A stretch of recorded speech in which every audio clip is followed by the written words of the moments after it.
everyone, and welcome back to the presidential D&D campaign. It's really nice that I can just say that and not have to give a bunch of caveats about how we aren't playing D&D today. So we are headed back to the Mists of Ravenloft. The what of what? Damn it, Joe. From our D&D campaign like a year and a half ago. Remember? No, we played Dungeons and Dragons last year. Yes, Joe. You played as a gnome ranger or something. I was the greatest fighter the world has ever known. Donatello and Barack was playing some stupid and overpowered wizard. I do miss my wizard. But yeah, Ben, so we are heading back there? Not quite, though. We are reprising those same characters. However, we are going to be switching setting for a quick one-shot adventure. As the three of you are traveling from Lug, the Blind Hill Giant Oracle, back to Mentira Bay to confront the first champion of the Dark Powers. The Mists of Ravenloft begin acting strange, becoming much, much denser. It clings to your skin, and you can't see past the end of your nose. You hear off in the distance the cracking shrieks of one of the giant mist krakens, and then nothing. Silence. The mists clear away slightly, revealing that you are not where you were just moments ago. Now, you stand in the middle of a clearing in the forest, and far off in the distance, rising on a cliff high above, you see a castle. Great. We teleported back to Castle Avernus? Come on, Ben. Why do you want us to go back there? Even from this distance, you can tell that it is definitely not Castle Avernus that stands before you. Interesting. Do we see any other landmarks or anything that looks familiar? Hold on. Before we do that, I want to try to talk to Dr. Necrotech. This feels like it has his fingers all over it. I'll pull out the skull to start talking to him. Reaching into your pocket, you find that the skull is not there. You also see that Nugget is missing as well, and most of your belongings did not make it through the mists, it appears. You have no food, no idea where you are, and just the clothes and equipment on your backs. I still have my sword, though. I swear, Ben, if you stole my sword... Wait, what equipment do I have? Your character sheet is right there, Joe. You have whatever it says you have. Oh yeah, that's right. Okay, so what all did we lose then? You don't have anything that was in your backpacks or inventory. Just your equipped items. All of your shadow shards and gold have vanished as well. You robbed me, Ben? I didn't. It was the mists or something else nefarious at work. All right, guys, we've done this before. We get dropped somewhere. We don't know what's going on. I don't remember if you answered my question, Ben. Are there any landmarks or anything that looks familiar? In between you and the castle, you see a couple of things. The forest you are in has a decent view of the land, and the mists of Ravenloft seem a lot less present here and are clinging to the ground, giving you a clearer view for miles. The castle is a good distance away, and between you and it lies a marshy-looking swamp. You see what looks to be a little village in it as well. To your left is a smaller mountain, and to your right, a quite large one. You are in sort of ravine between the two. This really seems like you are funneling us towards that swamp, Ben. Not at all. If you want to go to the left and up the mountain, you can, or to the right as well. You could also head off into the forest and see if you find anything there. Sure, if you say so. All right, should we head down to the buildings in the marsh then, guys? I thought you just said you didn't want to go there. I said no such thing, Joe. I simply said that Ben was funneling us there. So you're okay with just following Ben's lead for once? Not in the slightest. I just think that there are probably answers in the mysterious village that Ben plopped down in front of us. Or it's a trap. Probably both, if I had to guess. All right, I'm with you guys, though. Let's head down into the marsh and towards the village then. As you exit the forest, you find yourselves almost immediately upon a rough stone path. It is weathered and worn, but has stood the test of time and wins its way down the hill into the swamp. You know, Ben, I hadn't really thought about it, but you really like swamps and marshes. Like literally, it's almost at a FromSoft level at this point. What's FromSoft? The guys who made Dark Souls and Elden Ring. At least they aren't poison swamps, though, Donald. Fair point. Why would you have a poison swamp? That doesn't seem like very much fun. You don't play those games for fun, Joe. That's what makes them fun. Anyways, as you start to travel down the path and round a particularly steep bend, you see a low stone wall on the right of the road as the mists get thicker closer to the swamp. About halfway down the wall, you see a figure sitting against it, not moving at all. It looks over at you and reaches out a feeble hand before the hand drops again and the figure slumps. I'll cast Cure Wounds as a first level spell. Oh, no, you remember how to play? I don't know if we should even save this guy. Ben, as we get closer, does it look like a normal person, not a zombie? It does look like a normal person, though also most of the people in Darkon look like normal people. You notice that it is a woman with clothes partially torn and a deep gash in her side. She coughs up a little bit of blood as you get closer. It looks like she has been attacked by some sort of monster. I still want to cast Cure Wounds. All right, roll for your healing. That was an 8, so 9 points of healing. So the gash in her side begins to stitch itself back together, and her breathing eases and slows. Her eyelids slump, and she passes into unconsciousness. Well, shit, guys. What are we supposed to do here? I don't like the idea of waiting for her to wake up, and I definitely don't like the idea of taking her with us. I'm proud of you, Donald. Maybe you have grown a little bit in the past couple of years. You didn't even consider leaving her behind. Of course I considered it, but I knew that you guys would fight me on it. The dumb part about this current configuration of players is that I am always outnumbered, and you guys just veto me even when I am right. What about when you're wrong? It's never happened before, so I wouldn't know. Anyone who tells you otherwise just listens to fake news. All right, I think maybe it'd be best to stay here until she wakes up. Or we could try taking her to the village. Maybe there is a healer of some sort there. There should be, if someone was able to get this injured so close. Does it look like she came from the swamp or from the same way that we came, Ben? Investigation. Well, damn, that's a natural one. God damn it, Joe. I should have been the one to roll. All right, Ben, can I try to roll investigation too? Normally, and going forward, I think we should institute the rule that if one of you makes a check, then the others can't make the same check. But I'll allow it this time. Thank goodness. Let's see if this game is as rigged as that last one we played. You gotta be kidding me. Like, seriously? Did one of you switch my dice with loaded ones or something? Why? What did you get? A 0. Like, literally, I also got a natural 1, and for some godforsaken reason, I have a -1 to investigation. God damn it. This is so rigged. Language, Donald. That's a pretty terrible roll, though. Even worse than me. You all are conspiring against me. I swear. Well, it's impossible to tell where this woman came from. Her clothes are dirty, torn, and muddy, but that could have come from either the marsh or the hills, and there isn't a blood trail that you can find. All right, I vote we take her to the village then. Great. Let's take her back to the place that probably just tried to kill her. We don't know that for sure, though. I'm with Barack. Of course you are. Always voting against me. Did you have a better idea, Donald? Of course I had a plan, or at least concepts of one, which for me is a much better plan than this harebrained scheme that you two are sending us on. All right, let's take her to the village then. Who is carrying her? Obviously I have to. Barack is some weak little wizard, and Joe is literally like 3 feet tall. Hey, I'm taller than that. I do think it makes the most sense for Donald to carry her. As you head into the swamp, you notice something strange, Donald. The woman you are carrying becomes lighter and lighter in your grip. Within seconds, you are just carrying a swaddle of clothes. What the hell?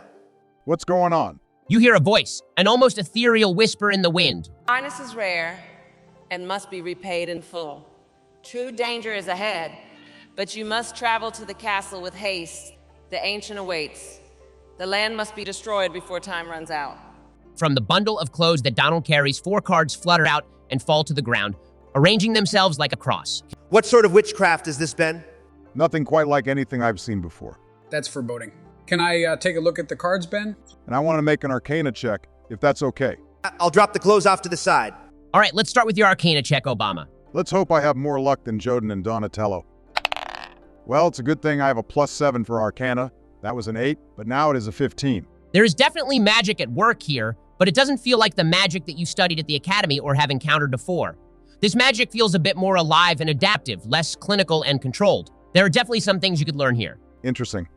Can I detect if the person who cast the magic is nearby? Maybe that is who summoned us here. You think we were summoned here? Obviously, Joe. Something wanted us here, and then we just happened to find a wounded stranger by the side of the road.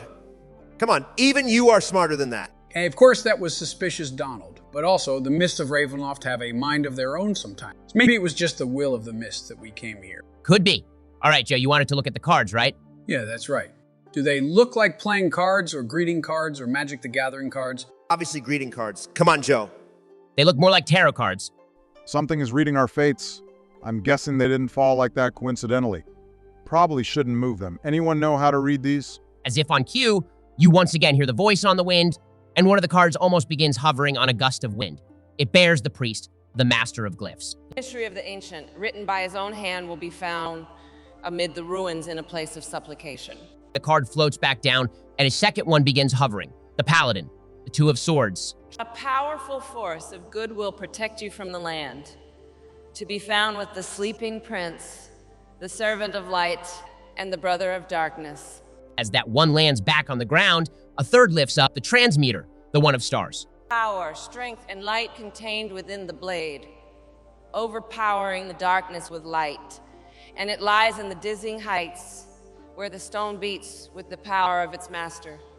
And finally, the mists begin closing in as the final card lifts up into the air. The ancient, with powers from beyond the shadow, waits in the Hall of Bones.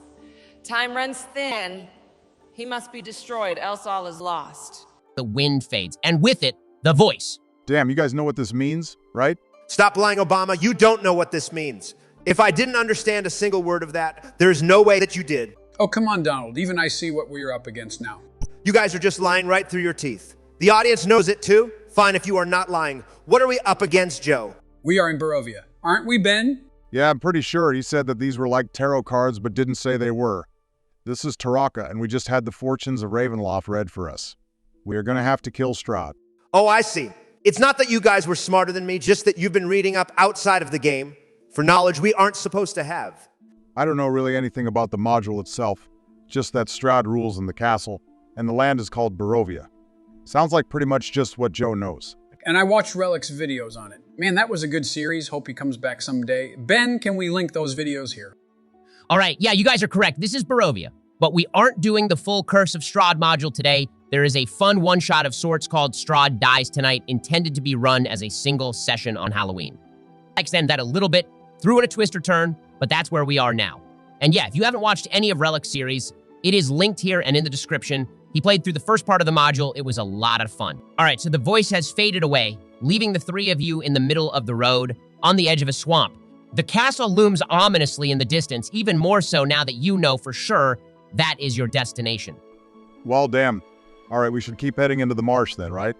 The first card said that something could be found in the ruins in a place of supplication. I was thinking maybe that is this village. It would make sense why whatever it was that brought us here dropped us off on the other side of it. I don't think that Ben said the buildings were ruins, though.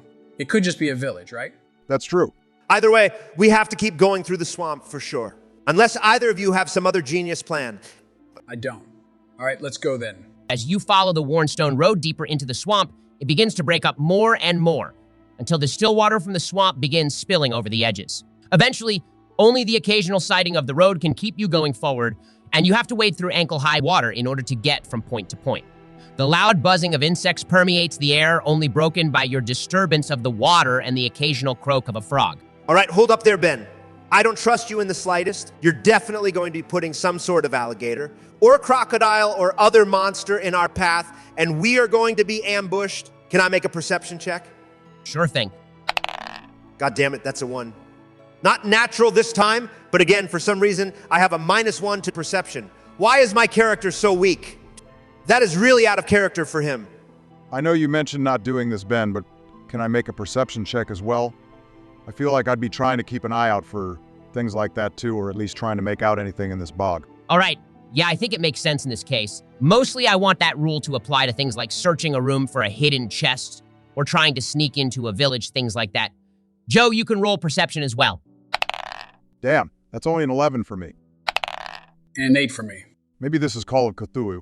We are not doing well on these rolls, guys. Only because my dice are rigged. Well, Joe, you don't see anything through the mist. However, Barack, you do notice a humanoid figure in the mist off to the side of the road, a good 20 or 30 feet out. You can just barely make out the shadowy outline. Great, we're being watched.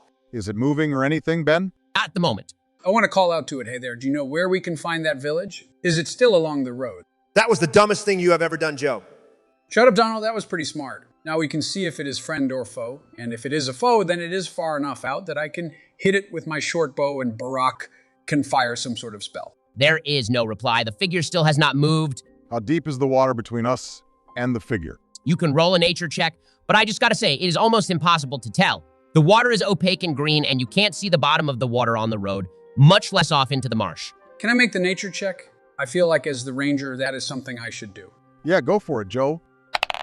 All right, that wasn't a great roll. A 9 and my proficiency bonus is a 3, so that would be a 12. However, it says here that one of my favorite terrains is swamp, so I think I get another +3 for a total of 15. Right, Ben? Yeah, this would be the perfect time for favorite terrain to be playing into the equation. All right, with a 15, you can make some pretty sound logical guesses, even though you don't know the exact depth. Looking at the trees, how far the water comes up on them, and the few mounds of earth, you'd guess at the deepest points, it would be about 4 feet deep. However, most of it would only be about 2. That means in some spots it's deeper than you are tall, Joden. Shut up, Donald. That does make this a bit precarious for sure. I think Donatella should go first, then Joden, and I can take up the rear probably. Of course, send me in first so that I can die in whatever ambush Ben is setting for us. Fine, whatever, I'll go first. You guys are trying to head over to the figure then. I guess so. What is everyone's passive perception? God damn it, Ben.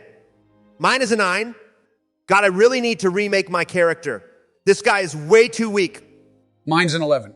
I have a 14. All right. As you begin wading over to the figure, Donatello, you feel something wrap around your leg. Do you want to make a dexterity saving throw? I swear if I get another bad roll.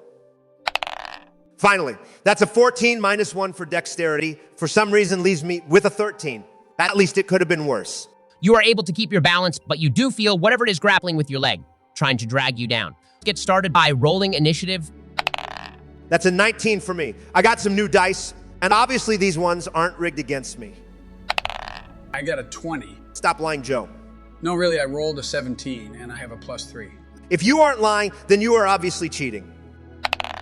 Wow, I also got a 19. You guys are the worst, always cheating and stealing my thunder. I'm going before you, Obama. Sure, Donald, you can go first if you want. I don't even know what we are fighting yet. Well, at least I am closer to the ground. Maybe that will be helpful. On my first Ben? Yeah, I got a 14, so you're first, Joe. Well, that's a bit of a problem. I don't know what we are fighting. Honestly, I don't fully know if we are fighting something. The thing just grabbed Donatello's leg. Am I able to see anything, Ben? Just the thrashing water as Donatello and whatever it is are fighting. If you hit me, Joe, I swear to God, I'll hit you back. All right, I'm going to use my Summon Beast spell to summon a water animal of some sort to our aid. Maybe an alligator, a tiny shark or something. Does it take its turn with me? Technically right after yours. But that is an action, so it's probably your whole turn, right? I also want to try to get on any sort of land above the water. Are there any mounds or anything, Ben? There is a mound of earth within 15 feet of you. And since this is difficult terrain, you could make it to it if you want to. Yeah, let's go there. And that will be my turn. Well, as you head over to the little mound, something is going to make an opportunity attack against you. That's a 23, I believe that hits. God damn it, Ben, what the hell are we fighting? Joe, you feel fangs sink into your thigh as you wade over to the mound of dirt. You are able to shake it off as blood pools from the wound. You take, ouch, 14 points of piercing damage. Ouch is right. Dang Ben thought we were friends. Some sort of giant water snakes, maybe? Maybe. Joe, what does your water animal do? Well, can it see or sense the other creature somehow? I feel like it should be able to. Yeah, I think it makes sense for you to not have disadvantage on the attacks and you know where they are. You see that there are 3 snakes in the water, one wrapped around Donatello's legs, one that had bitten you and is slithering your way, and another that is about to attack Barak. I'll have it attack the snake that is after Barak. That's a 17. That hits. How much damage is it? 8 points of damage total. The crocodile snaps at the snake, tearing a chunk out and disrupting the snake's beeline towards Obama. All right, Donald, it is Donatello's turn. What do you want to do? Well, can still feel the thing grappling me, right? That's right. So, in order to move, you'd have to break free of the grapple. Oh, I'm not running away. I want to hit this thing with my sword. Oh, I've missed this part. Since I can feel it, I'm assuming that I can hit it pretty well. Normally, you would have disadvantage on these creatures, but yeah, since it is grappling you, I'll say you don't gain disadvantage. Damn, that's a 13. Literally, the one time I get a good roll, Joe and Obama steal my thunder and get about the same as me. Does that hit? It does hit, yeah. Oh, sweet. I thought you'd be cheating there, Ben. All right, that is 14 points of damage. I got revenge for you, Joe. You feel your blade sink into something, but the snake wrapping around your legs pulls tighter. Well, I have another attack still. I want to hit it again. That's a 15 to hit and 10 points of damage. It's dead now, right, Ben? You hack at it again, but still can feel it trying to pull you off balance. All right, at the end of your turn, you'll have to make a strength saving throw. I thought it was dexterity against these guys. It was for the first time because Donatello was surprised, and if it got him off balance then, that would be a victory for it. This time, though, it is just to see if Donatello is still stronger than the snake. Piece of cake. That's a 24. Take that, Ben. All right, you are able to maintain your balance, and the snake unfurls from your legs, clearly giving up on taking you with it into the swamp. Damn it, Ben, that was just so that I would have disadvantage going forward, wasn't it? Maybe. All right, Obama, now it is your turn.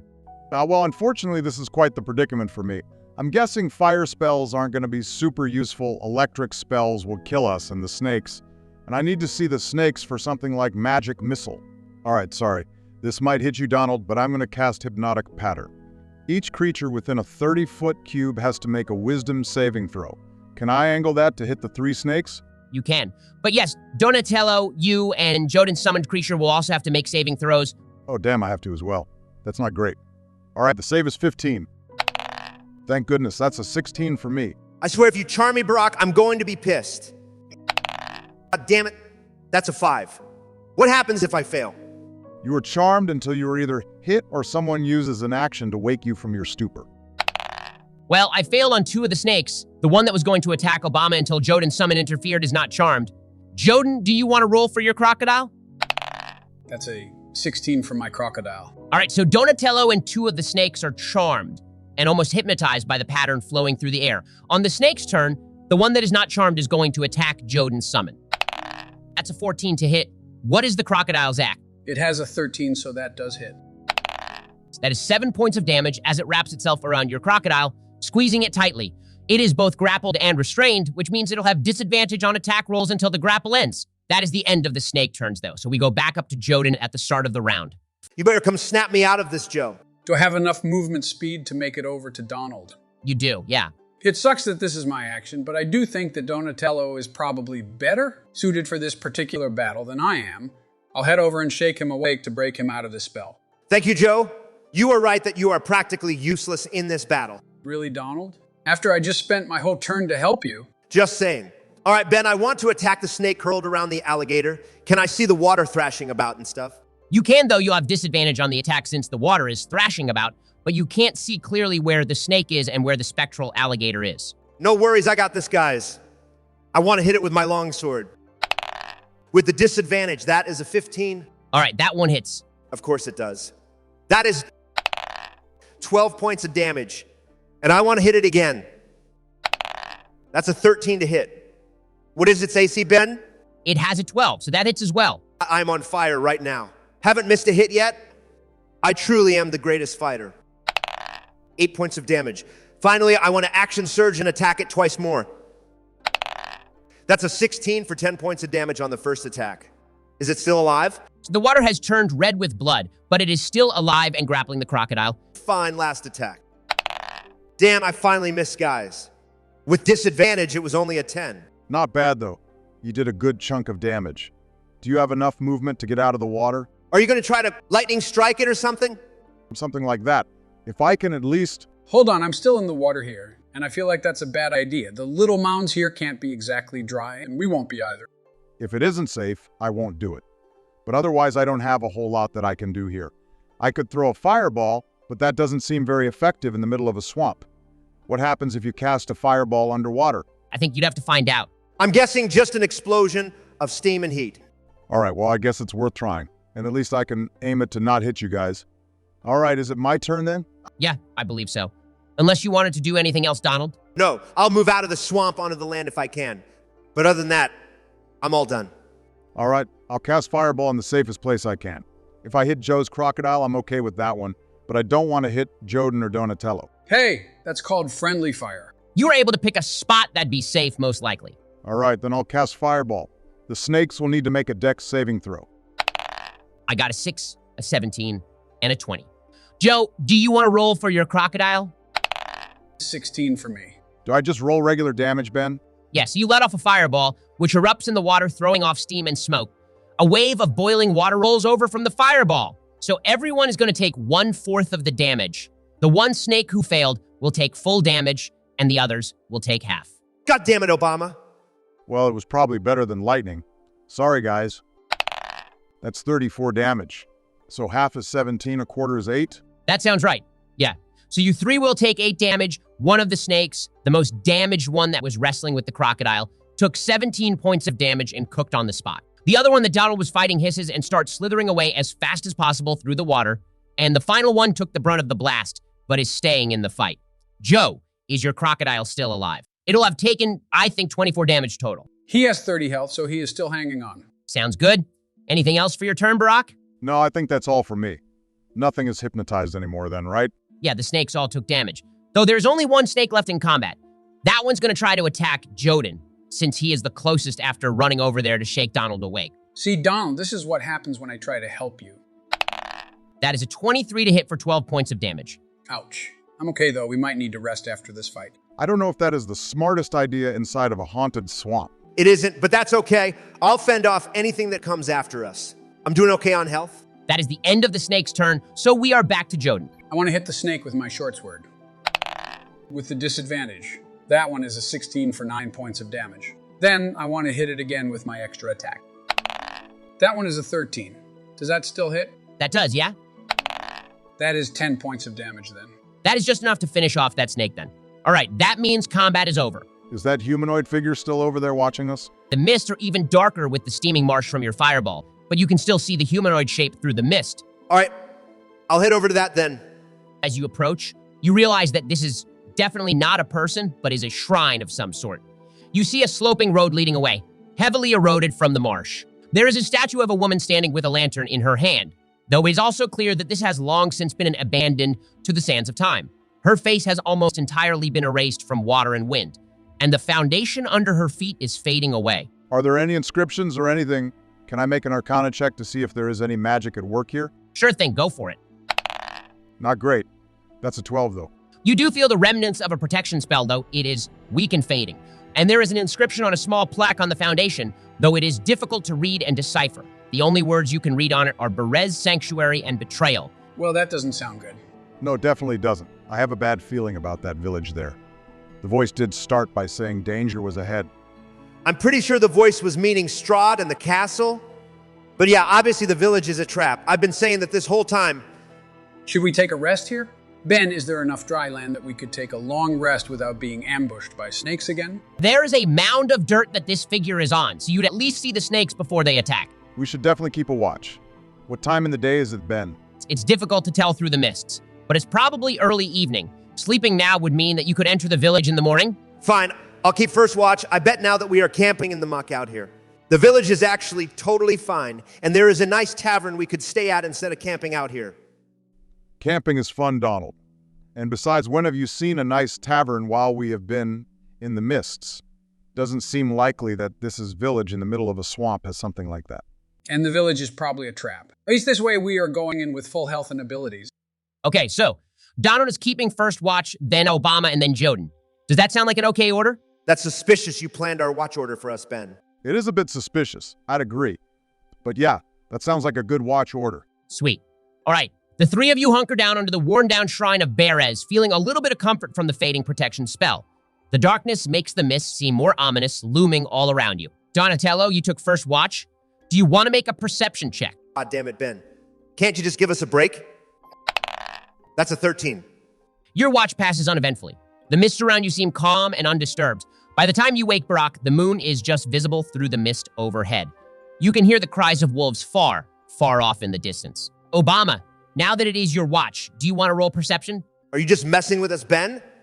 Or is there something out there? This does seem weird. I think he's just messing with us. That's a 16. As you scan the mist, you see for a moment a figure watching you from a distance. But as you blink, they are gone. It must have been a trick of the moonlight. Definitely was not a trick of the light. Whoever they are, if there is a person, they don't seem to want to harm us at the very least. If I recall correctly, though, things went poorly the last time that we were in a swamp with a vampire. You think that's literally Strahd watching us? I think there's a chance, but we seem okay for now. The rest of your watch passes by uneventfully, Barack. And soon enough, you are waking Joden for the final watch, though the air is now charged with anticipation after you saw the figure. Joden, do you want to make a perception check? Not really. That's a 19. Joden, you see a glint of silver in a tree not too far away, hanging on one of the low branches. You also could swear that a raven in a nearby tree was watching you from its nest, and that perhaps you saw one of those snakes slithering by on a nearby mound. But your watch does pass uneventfully as well. What's the glint of silver? Yeah, after it is time for everyone to get up, I want to go investigate that. Approaching the tree, you see a scroll attached to a low-hanging branch by a string. Attached on the other end of the string, you see a silver ring, the thing that had given off a gleam in the moonlight. So there was someone out there. They didn't attack us, though. If it was a vampire that successfully hypnotized or charmed us, would we really know, though? That's a dark thought. Did one of you get a message from Ben saying that you were now a vampire thrall? Like in the Call of Cthulhu movie? Looking at you, Barack. I didn't. But that seems like an odd thing to ask unless you got that message. I also didn't get a message like that. Can we read the letter, Ben? Unraveling the scroll, you see it written in a dark black ink. Joe, do you want to read this then? Greetings, travelers. My name is Rudolph Fredericton. I heard from a friend that the three of you had appeared rather suddenly in the mists, which piqued my interest. I believe that we share a common purpose. Currently, I'm in the dungeons of the castle, held against my will by a dark and powerful creature. If I am correct that you are here in aid and not malice, then I believe that we can be of use to each other. My friend informs me that you are currently traveling near the ruins of Berez. It is a dangerous place, I would warn you. However, in the ruins lies something that could aid us in our quest. If you could retrieve it before traveling to the castle, it would likely prove a boon to us. Also, though, I hope this to be obvious. I hope that you can travel to the castle with all haste and free me from this prison. Sincerely, Dr. Rudolph Van Richten. P.S. The ring attached bears my family crest. I hope that it convinces you of the veracity of my tale. I would ask that you keep it safe until we meet in the castle. Rudolph Van Richten. Isn't he like a vampire hunter guy? I think so. Sounds like he got caught by Strahd. How in the world would he have known that we got here, though? Maybe whatever voice gave us the instructions and read the fortunes of Ravenloft. Or it's also a trap. Either way, he said the ruins were dangerous. And that they are indeed ruins. We'll have to be careful here, guys. I wish he had told us why Berez was dangerous. It is morning time, giving the mist a slight golden glow to the otherwise paleness, and you just broke camp after a long rest. Everyone should be at full health with abilities recovered. Just in time for an ambush or something in the ruins. We have been warned twice about this village. Definitely don't think that this can be anything good. Only one way to find out. Ben, can we make it back to the road and continue on into the village? You can. Yes. The way back to the road is a lot easier than it was on the way out here. You don't get ambushed by a couple of giant snakes, for one thing. Back on the road, the incline increases slightly so that the rest of the road no longer has patches where you have to wade through the swamp, making it a lot easier to continue traveling. The mists thin slightly, and up ahead, you can see the outline of buildings. Do we hear people moving about? Or are these really ruins? You can see figures moving in the mists up ahead, but you don't hear people talking like you normally would from this distance. I want to pull out my sword. I'll rest my hand on my bow, too. All right, and then you guys are entering the town. I have a bad feeling about this, but yeah, we will. As you enter the town proper, the mist fades even more, and you are able to see for a good 40 or 50 feet, much more than the 10 to 15 you could in the marsh itself. You see people milling about, a couple are shopping in the market. There are a couple of stalls. The buildings are intact. It doesn't really look like ruins. Can we hear the people now? You can, yes. Nobody seems to even be looking in your direction, though. Do you all want to roll perception? Another one of these, Ben? Damn, you found the one stat that I don't have a good number in, and you just keep asking for that roll and that roll only. That's a 16. A 19 for me. 15 for me. We all did pretty good there. Though most of the townsfolk are ignoring you. You see down at the end of the lane an older woman watching you intently. She beckons to you and begins heading up a hill towards the center of town. That's not creepy at all. Do you guys see it another option? The fortune said that we would find it amid the ruins in a place of supplication. A chapel seems like a good location for that. But you know this is a trap, right? And these aren't ruins. But Van Richten's letter said the ruins of Berez, too. Something strange is going on here for sure. Can I try talking to one of the other people, Ben? The man you talk to turns to look at you with a blank expression on his face and gives a slight smile before turning back to his previous conversation. Did it seem like he heard me? Roll insight. I'm getting really tired of all of these wisdom skills, Ben. That's a 9.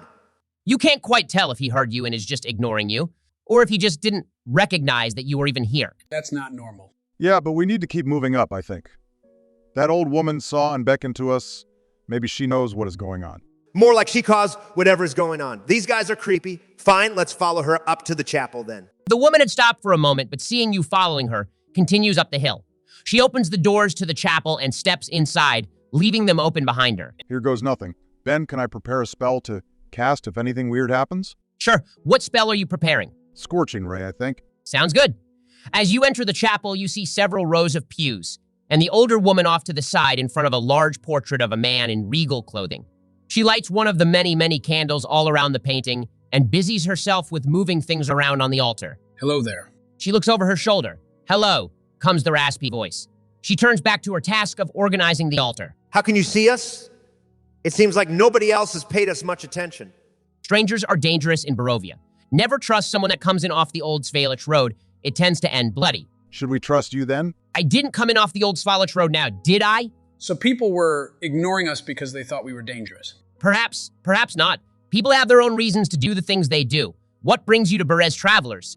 Have you come seeking treasures? She lights another candle, or knowledge, another candle lit. Perhaps retribution, a third candle. Why would we be seeking retribution? Have you done something worthy of it? Haven't most. Just looking at the three of you, I'd say that you have done many things that someone could claim retribution for. Maybe? What's your name? Names have power. I'd prefer not to give you mine.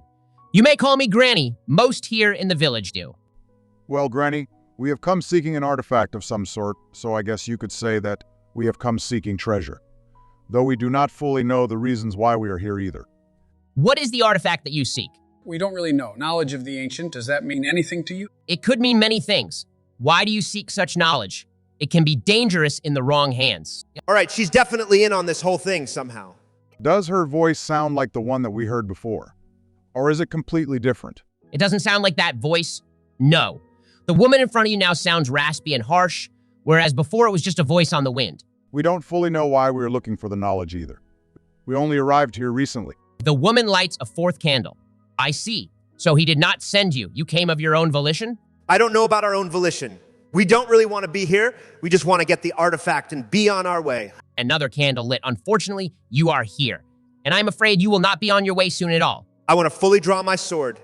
And I want to shoot my rays, Ben. The 3 rays shoot out at the figure. However, the environment around you begins to melt away. You burn a hole into the stone wall. As the roof overhead you fades, the woman is gone. You hear a laughing sound on the wind, a harsh, crackling noise. The pews vanish, replaced with broken wood and rubble. The doors slam close. Damn it! Well, we knew it was a trap, guys. Do we see her anywhere, Ben? No, you don't. At least not at the moment. Her cackling fills the air, and you see swarms of beetles, ants, worms, centipedes, and all sorts of insects start pouring out from seams in the walls. More illusions? These ones seem very real, though. Also, so did the people you saw outside and the old woman. We are going to roll initiative, though. All right, it's just some insects, guys. What are the chances it is just insects, though? That's a 6 for me. Hey, that's a 6 for me, too. That's not great. Man, you guys really need to get good. That's a 22 for me. I got a 9, so it'll go Donatello, the insects, and then Joe and Obama. I am going to start hitting the swarms of insects with my sword. That's a 17, which I'm guessing hits, and 10 points of damage. You do slash through the air, though it does not seem like your attack is very effective. You crush some of the bugs, but there are a lot of bugs and you have a pretty small surface area. That is so rigged. Whatever. I'm going to attack again. That's an 18 for 8 points of damage. Once again, you find that your attack is not very effective against a swarm of insects, though you do leave a trail of death with your sword. All right, the insects are going to swarm all around you guys, biting and burrowing into whatever flesh they can find purchase into. There are 4 swarms of insects, but each of you are only going to get attacked by 1. That's a 12 to hit Joden, a 22 to hit Donatello, and an unnatural 20 to hit Barack. I believe that won't hit Joden then, but you both are going to take 10 points of damage as the insects barrage you. You get stung by a couple of wasps, feel beetles burrowing into your skin, and just all around get assaulted by an army of bugs. Do you all want to roll perception? Donatello and Barack will have disadvantage. Damn it, I told you I hate perception, Ben. That's a 9 for me. Only a 10 for me. That's a 9 for me as well. Joden, you take 10 points of force damage as you feel 3 bolts slam into your back. Looking that way, you see an old crone melting away into a mass of insects. Ouch, that hurt, Ben. She can turn into bugs? That's not good. We haven't really fought a spellcaster yet. Don't worry, guys, I got this. No offense, Donald, but you haven't been doing anything. I killed a bunch of bugs. Even Ben said so. I'd be a Helldiver if I was in a different universe. Swords aren't effective against a ton of bugs. All right, Joe, is it okay if I go first? Let's go for it. I want to cast Burning Hands as a 3rd level spell, aiming for as many bugs as I can get without hitting any of us. You can hit 2 of the swarms, or 3, if you also are willing to hit Donatello. You better not, Barack. I could get rid of all of the bugs, Donald. And you'd almost kill me. We can't risk it. I'll kill you if you kill me, Obama. All right, I'll just hit the 2 swarms then. They need to make a dexterity check. That's a 7 and a 12. I'm pretty sure both of those fail. Yeah, both fail. Since I cast it as a 3rd level spell, I get 5d6. And that was a great roll. 25 points of damage. You completely cook 2 of the swarms, the beetles, wasps, and centipedes, curling up and dying en masse in the flames. The 3rd swarm is still attacking Donald. I could have taken care of those, Donald. I told you, I got this. There are 2 swarms left, right, Ben? And one of them is the old lady who cast the spell at me. That's correct. Presuming from the fact that the other swarm has been attacking Donald, you know which one it is. That is the witch. All right, I want to run up and slash at that one with my short sword. That wasn't great. Does a 12 hit? That 12 is exactly what you need to hit. Then that is 5 points of damage. Not much. I'll swing again with my extra attack. That's a 21 to hit and 9 points of damage. The insects buzz violently and being swarming away from you. You feel the ground below. You begin to shake violently. Do you all want to make dexterity checks? What the hell is going on now? Nothing good, that's for sure. That's an unnatural 20. Damn it, that's a 6. 15 for me. Donatello, you fall prone as the building begins rumbling and shaking even more violently. The few remaining rafters of the ruins up above start shedding dirt. The world tips violently to the side for a moment before righting itself. There are rhythmic booms that sound like footsteps echoing all around you. Are you saying what I think you're saying, Ben? The building might be alive. All right, we need to focus on killing the witch first, guys. How about we get rid of these stupid bugs first? All right, we can get rid of the bugs, but we need to kill the witch. I don't like the idea of this building moving us around. All right, Donatello, it is your turn. I'm gonna swing at the bugs again. You'll have disadvantage from the swaying of the building. Screw that. Fine, whatever. You can't stop me just with disadvantage, Ben. That's a 23 for 15 points of damage. You have diminished the swarm in front of you substantially. And I'm going to swing again. That's a 21 for 12 points of damage. You've reduced the swarm to functionally nothing. The final swarm, the one that Joden had attacked, starts swirling, forming the wretched witch. She points a finger at Barak and murmurs an incantation, something so arcane that none of you can comprehend the sound. Barak, you feel your limbs freeze up, and try as you might, you cannot move. Holy shit, what did she do to Barak? Nothing good, so it's my turn. I can't move or anything. You are currently stunned, so you can't take actions, reactions, or movement actions, and will automatically fail dexterity and strength saving throws. At the end of your turn, you can make a Constitution saving throw to see if it persists. Okay, that was pretty good. I got a 16. You remain frozen in place, unable to move or speak. Sorry, Barak. What spell was that? Power word stun. Shit, we're dead, guys. That's an 8th level spell. Damn it, Ben, what the hell is this witch we are fighting? I tried to warn you guys, twice in fact. Well, is it my turn? Yeah, it's your turn. How close is she to me? Probably about 10 feet away after retreating in bug form and then transforming back. I'll shoot her twice with my bow then. You have disadvantage from the moving ground still. Oh yeah, forgot about that. All right, you guys aren't going to believe this. That's a natural 20. With disadvantage. You're a total liar. No, I'm serious, guys. No way, for real? Yeah, for real. Well, that's an additional 6 points of damage. How much damage do you deal on your roll? 9 with the roll and modifier. So that's 15 damage. Yeah, you fire an arrow right at her heart, missing only by inches and impaling her arm. She lets out a guttural roar. Oh, sorry, ma'am. I didn't mean to do that. I'll shoot her again. That's a 23 to hit for 8 points of damage. You've certainly got her attention, Joe. Just attention? She just got shot by a short bow twice from extremely close range. She should be dead. It does seem like something is keeping her alive. All right, Donatello, it is your turn. There's no more bugs, right? Just me, Joden, and the witch lady? Oh, it's Hillary, isn't it? Ha! It's not Hillary, but yes, just the three of you. I'm gonna hit her with my sword then. Damn it. That's only a 10 with the disadvantage. All right? That's why I have an extra attack. Damn it, Ben. That would have been a critical if it weren't for this disadvantage. That's really dumb. Does a 16 hit? A 16 does hit, yes. That's 13 points of damage. I'll action surge to attack twice more. That also would have been a critical if not for this stupid disadvantage. Fine, does a 15 hit? You need a 15 or higher, so that one hits too. That's 10 more points of damage. And I'll attack one more time. That's another 15 to hit for 14 points of damage this time. She looks angry, extremely angry. She opens her mouth and spews out a noxious green and yellow gas, which begins filling the chamber. Do all three of you want to make Constitution saving throws? Spellcasters are so rigged. God damn it. That's an 8. I got a 17. Damn, that's a 16 for me again. Am I right in thinking the save is a 17 or 18, Ben? It is a 17. Joe, you'll take 14 points of poison damage. Barak and Donatello, you both take 27 points of damage. Holy hell, Ben, I think you really are trying to kill us.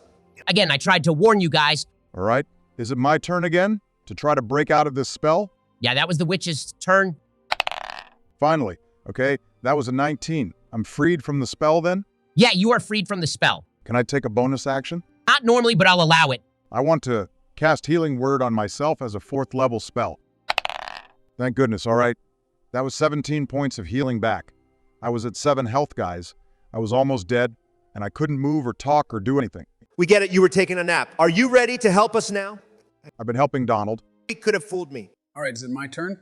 Yeah, it's your turn now, Joe. I want to attack with my short swords. I forgot about 2 weapon fighting, so I get 3 attacks, but the final one, I don't get to add my bonus to hit or damage. That's a 22 on the first, 18 on the second, and a 13 on the third attack. The first and second ones hit, but the third misses, right, Ben? That's right. That is 17 points of damage then. Is she looking wounded, Ben? She is starting to look worried and blood trickles from her wounds. Her look of worry is overshadowed by a look of absolute rage, though. We got this, guys. Really, she is just starting to look worried, Donald. I don't think we got this. Let's watch me. All right, I want to attack her with both of my attacks, Ben. That's a 17 with the disadvantage on the first. An 11 on the second. This is rigged. Honestly, I think it's rigged against me. The disadvantage on physical attacks has really not been helping out much. You guys have landed most of your hits. But we've lost a lot of criticals because of your blatant cheating. All right, I guess you have lost some criticals. Maybe it hasn't been so bad for me. How much damage on the first hit? 10 points. I also want to use my ring that I got to heal back the 10 points, and then I'll use my bonus action to heal with my second wind. That's another 10 points. So I heal 20 points total. Nice, Donald. I know. I am the greatest. Why do I even bother? The witch lets out a guttural scream. I am Baba Lysaga. I shall not die to mortal men. A squirming mass of black tentacles erupt from the ground around you three. Can you all make dexterity saving throws? It is so dumb that this just gets past our armor. Thank goodness that's a 17. An 18 for me. I even have a good dexterity, but that's only an 11 for me. All right, Joe. You take 15 points of bludgeoning damage and are restrained as the tentacles smack you to the ground. Donald and Barack, you both are able to avoid the tentacles for the time being. You'll have to make dexterity checks on the start of your turns to see if you continue to avoid the tentacles. In addition to that, the building crashes down to the ground, knocking you all around for a moment. As you get your bearings, you see two huge hands, woven together from root and stone, tear down the wall of the church. Baba Lysaga cackles, I have the very land on my side. You cannot win against me. Not while my son yet reigns. Your son yet reigns? Strahd is this weird old lady's son. Why is she living in the middle of a swamp? What health is everyone at? I'm at 22 after taking that latest hit. I'm still at 53. I'm at 24. Seems like a lot, but she is doing massive amounts of damage right now. Yeah, this is going to come down to the wire, guys. And apparently she has a huge monster of some sort on her side. I'm guessing that through some sort of enchantment, the church itself was walking around. That was why we had disadvantage, and we're constantly being jostled about. Now it has set itself down to help in the fight. Yeah, that's pretty much what's going on. Joden is currently restrained. So far, Barack and Donatello have avoided being hit, and I believe it is Barack's turn. All right, I have to start with a dexterity saving throw. Is that right, Ben? To avoid the tentacles? That's correct. Damn, this is bad, guys. That's a natural one. Damn, Obama, you've done like nothing this whole battle. He killed the two insect swarms. And I'm pretty sure I got stunned because Baba recognized I could do a lot of damage. Well, you'll take 14 points of bludgeoning damage and are restrained, so you can't move and attack rolls have disadvantage. All right, well, I want to use my ring to give all fire spells an additional 1d6 damage for the rest of the day.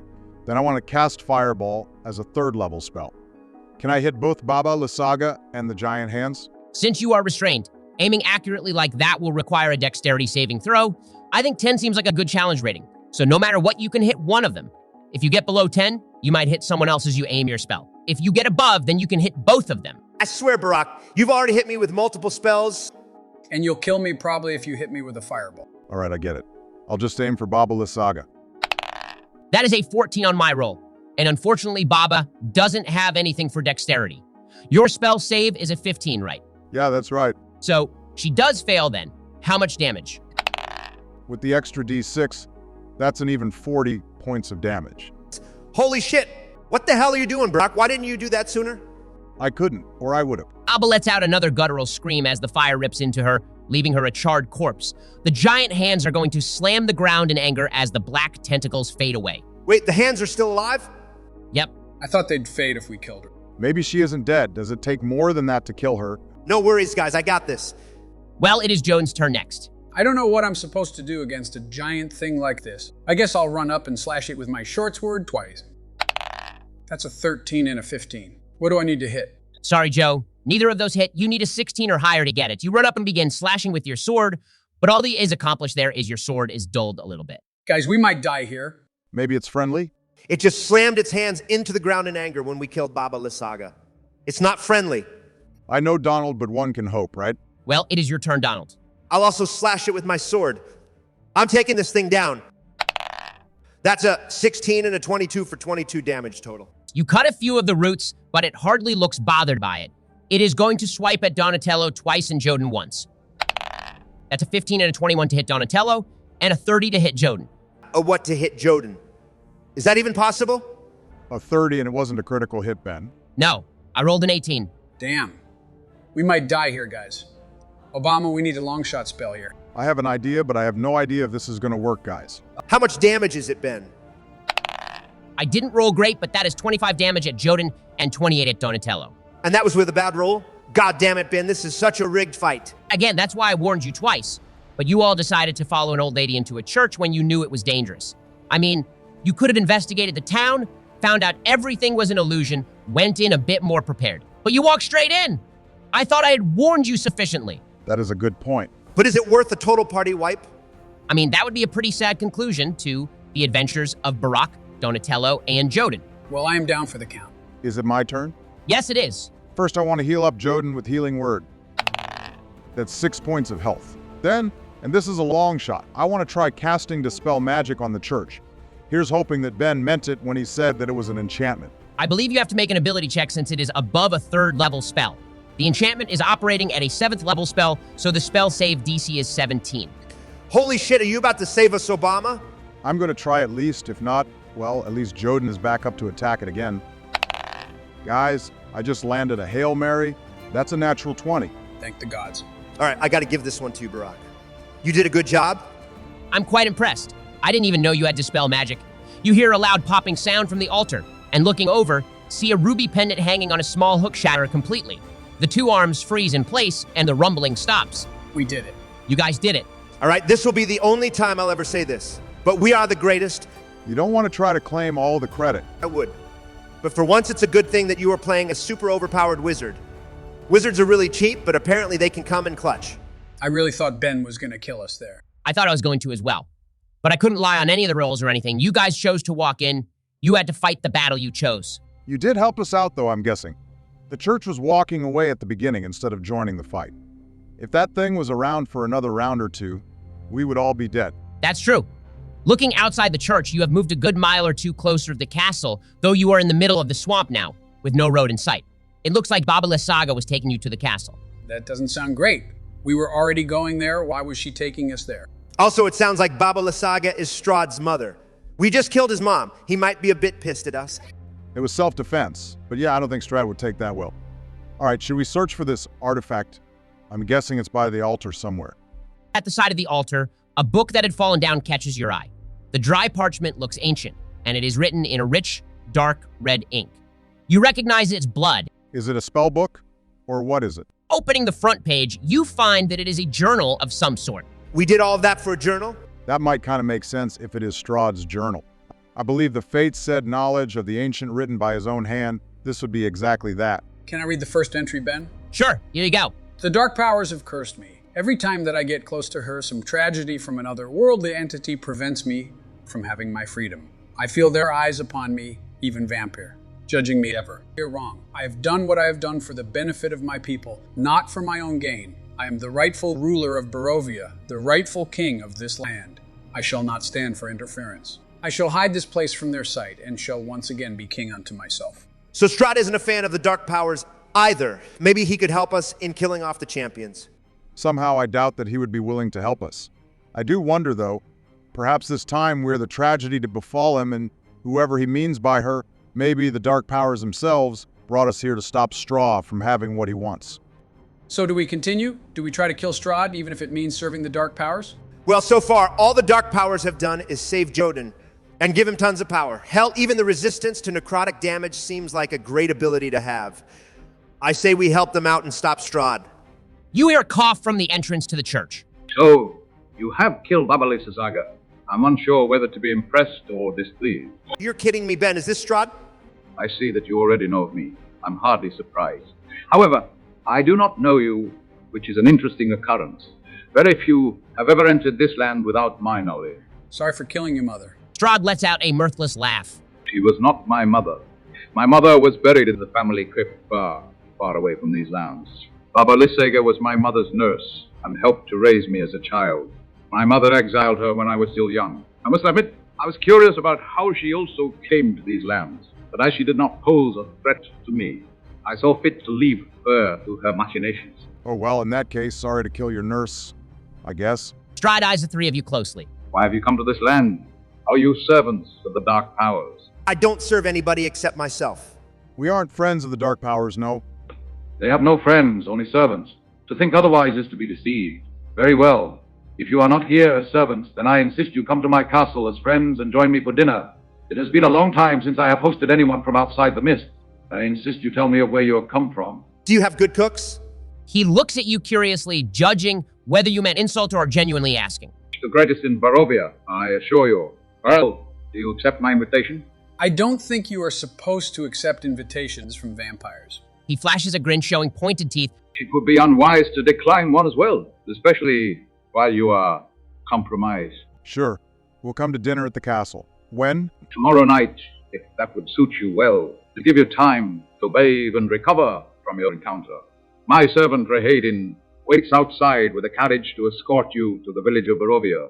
I have reserved a room for you at the Bar of the Vine, a local tavern that I am quite fond of. See, that is what true royalty does, guys. No more camping for us. Strahd smiles. I do like the three of you. You will make interesting guests, I am sure. I shall see you tomorrow evening then, and to assuage any worries, I will promise you that no harm shall come to you on your journey to or from my castle, assuming you come in good faith and without malice. He turns and leaves out the doors of the church. What the hell did he mean compromised? I knew it. One of you is hypnotized or already a vampire thrall, aren't you? I think he meant that we are wounded and weak at the moment. I'm not weak. Speak for yourself. You have, what, 20 health left? I'm at 14 and have used quite a few spell slots. Joden is at 6 after I healed him. We would definitely lose against Strahd. You guys would. Strahd and I are friends, though. Let us know how that goes. From the sound of it, you might be a vampire thrall. I am far too strong-minded to be anyone's slave. Strahd said his servant was outside with a carriage, right? That sounds like a quick trip to the village and the tavern then. And we will have tomorrow to try to find out some more information. Yeah, I don't like the idea of walking into another dangerous environment. Even if Strahd promised we wouldn't be harmed. All right, all that I'm saying is maybe we hear him out and try to help him fend off the Dark Powers. And maybe he helps us kill the other champions in Darkon. I have a bad feeling about that, but sure. Let's try for that. Is the carriage really waiting outside Ben? Stepping out of the chapel into the humid swamp, you do see a carriage parked not 20 feet away, the wheels suspended just barely over the water's surface. Now this is riding in style. And Strahd's servant. Rahadin, I think. A hooded figure sits up front, holding the reins to a couple of pitch black horses. He looks over at the three of you, and for but a moment, you hear thousands of screams calling out for mercy before he looks back at the road. What the hell is he? Nothing good. All right, I guess it's an easier way to the village, though. We really need to take a long rest and heal back up. As the three of you clamber in the carriage, without a word, Reherin snaps the reins and the carriage takes off, gliding smoothly over the ground. All around you all you can see is the mist, clinging heavily and seeming to protest the swift movement of the carriage. Soon enough, you are over solid land, though the carriage continues to glide over what should be an extraordinarily rough surface. Hey, Reherin, do you like working for Strahd? Surprisingly, the voice from under the hood sounds sweet and melodic, almost like a song. He is a good master. He has helped me become who I truly am. And who is that? Reherin. And who is Reherin? I am... Well, that's not helpful. It's like talking to a wall. He shrugs slightly. What exactly are you? I am a dusk elf. I thought they were extinct. I haven't heard of any dusk elf sightings in a long time. I believe I might be one of the last. I am the last within Barovia, at least. What happened to your family? Or your tribe? They are dead. How'd they die? He looks back at you, the screams once again echoing in your ears. I killed them. They were evil, serving the powers instead of my master. He turns back to the road. We are here. Out of the mists, rather suddenly, you see a wooden palisade surrounding a small village. A guard up on the wall calls down who goes, before falling silent as Reherin glares up at him. The wooden gates swing open. I shall leave you here. The tavern is just up ahead. I shall be back to pick you up for dinner tomorrow evening. Thanks, I think. Hey, it got us out of walking through that marsh. And I don't think you both would have survived another snake attack. You'd be dead if we ran into snakes as well, Donald. That's fake news. I would have crushed them, even if I was blindfolded. As you enter the village, and the gates close behind you, you see the guards watching you anxiously, but apparently too scared to confront you. The village of Barovia is a dingy place. Few people are outside, and those that are walk quickly towards their destinations. It's early afternoon. The town square should be bustling, but it is quiet except for a single woman manning a cart rolling from door to door. Just up ahead, you see a sign for the blood on the vine.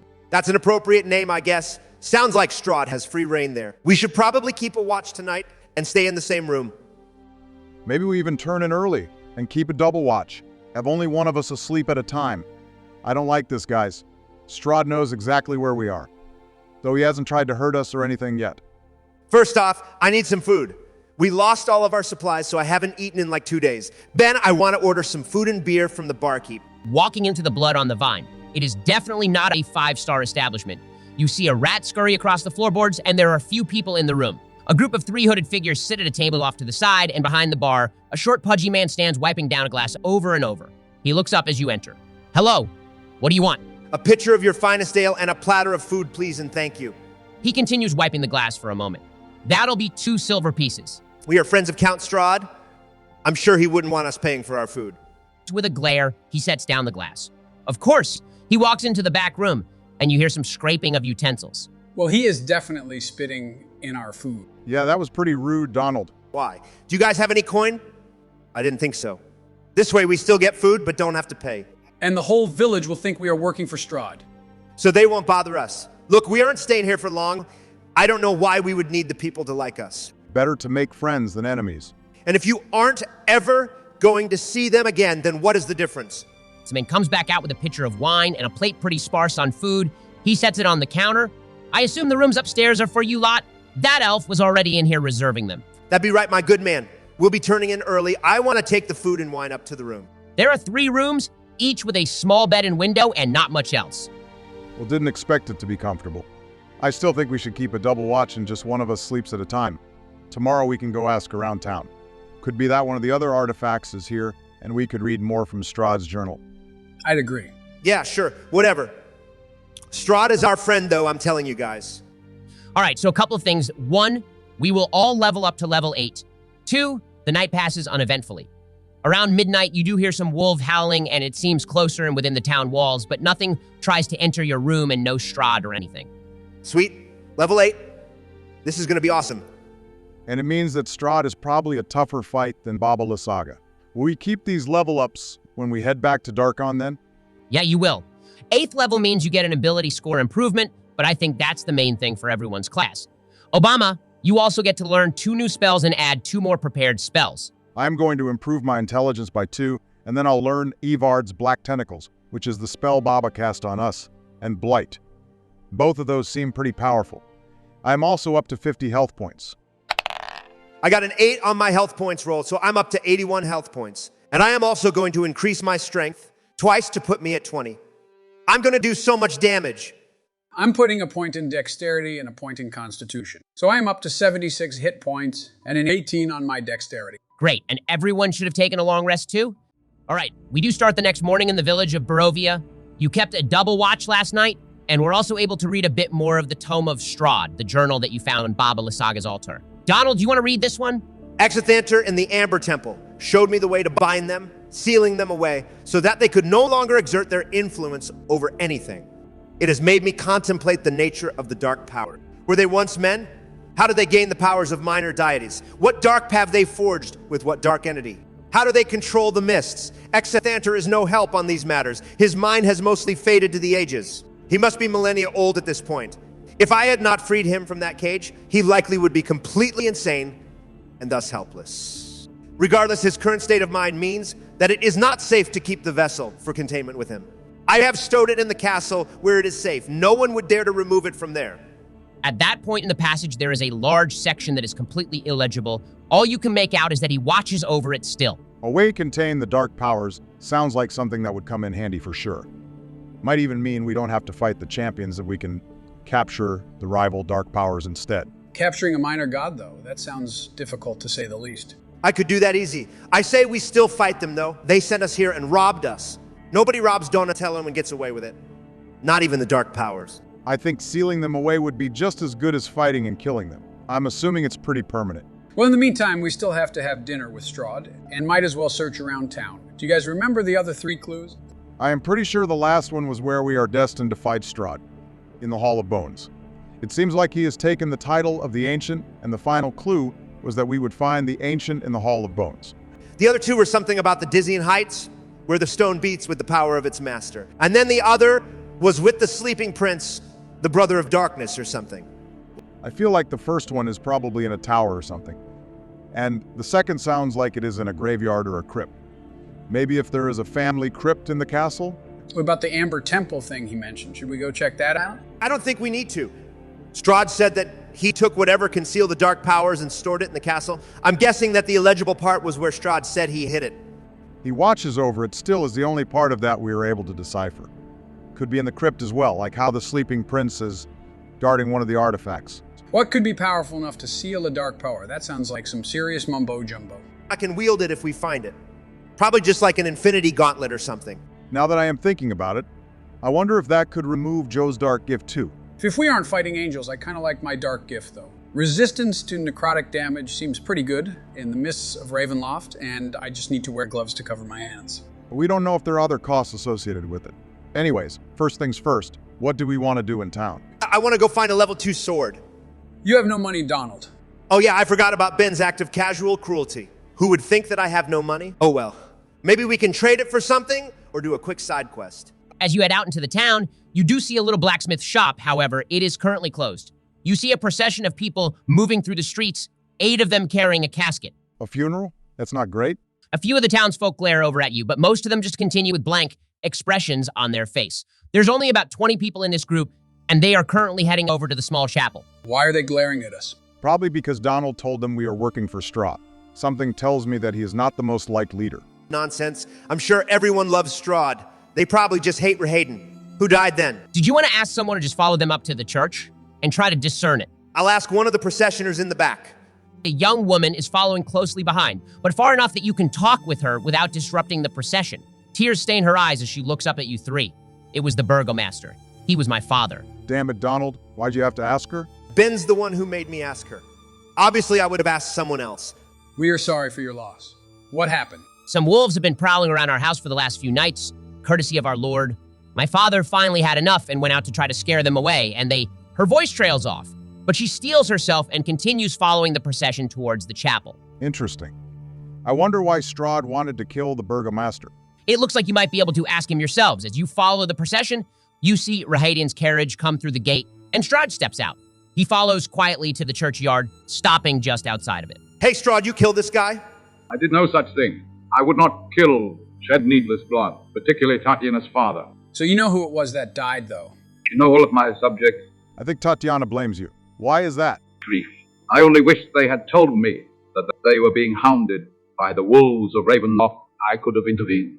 So you had no idea that these wolves were prowling around their house? If I had, I would have stopped it. Wouldn't I have? Now you must excuse me. I must give my condolences to Tatiana. I shall see you at dinner tonight, yes. Yeah, sure thing. Strahd walked over towards Tatiana, but she recoils at the sight of him and begins running back towards her house. You see Strahd with a small frown, pointed teeth biting his lower lip. He shakes his head in frustration and heads back to the waiting carriage. Do we believe him? I don't. Obviously, he did this and it just went a bit too far. I don't know about that. Seems like he cares for Tatiana. Why would he kill her father? Might have been an accident, but I don't believe for a second that he didn't send those wolves somehow. I think I'm with Joe on this one. That's because you both hate Strahd. He's probably a terrible guy. Yes, but also he can probably help us with getting rid of the dark powers. Isn't that worth it? It's a slippery road at best. Maybe we do hear him out, but at the end of the day, I think we need to kill him. Or at least try. I say we go to the dinner and use it as an excuse to get inside the castle. Well, is there anything else you guys want to do before heading up to the castle for dinner? The blacksmith never reopened? No. And taking a closer look, it appears it has not been open in a long time. Long cobwebs hang over the door frame and over the forge. Do other buildings look the same? A fair portion of them. Just by a random guess, I'd say about half of the buildings in the village look like they have been abandoned. Is the funeral still happening? If there was something you wanted to do with the funeral, then I'll say yes. But otherwise, it has concluded. And the townsfolk have started heading back to their homes. I want to go try to talk to Tatiana again. I feel like she'd be a good person to ask about what exactly Strahd has done. Obviously, if he is a bad guy, we need to stop him, even if he would help us fight the dark powers. But we can use him first, or at least get some knowledge about how to stop them before we kill him. All right, I do still think we should hear Strahd out. But I also think talking to Tatiana would be a good idea. We can see why exactly she thinks that it was Strahd who killed her father with the wolves, it could very well just have been the dangers of living in the mists. You were able to track which house she had run away to. It is a nicer house, at least by the standards of this town, and even has a small garden growing some root vegetables off to the side. As you knock on the door, you hear a call from inside. Who is it? My name is Joden. We spoke for a moment earlier. You are that group of strangers. I have no interest in talking with Count Strahd tonight. Thank you very much. Please leave. We aren't here because of Strahd. Well, Strahd didn't send us. And why should I believe that?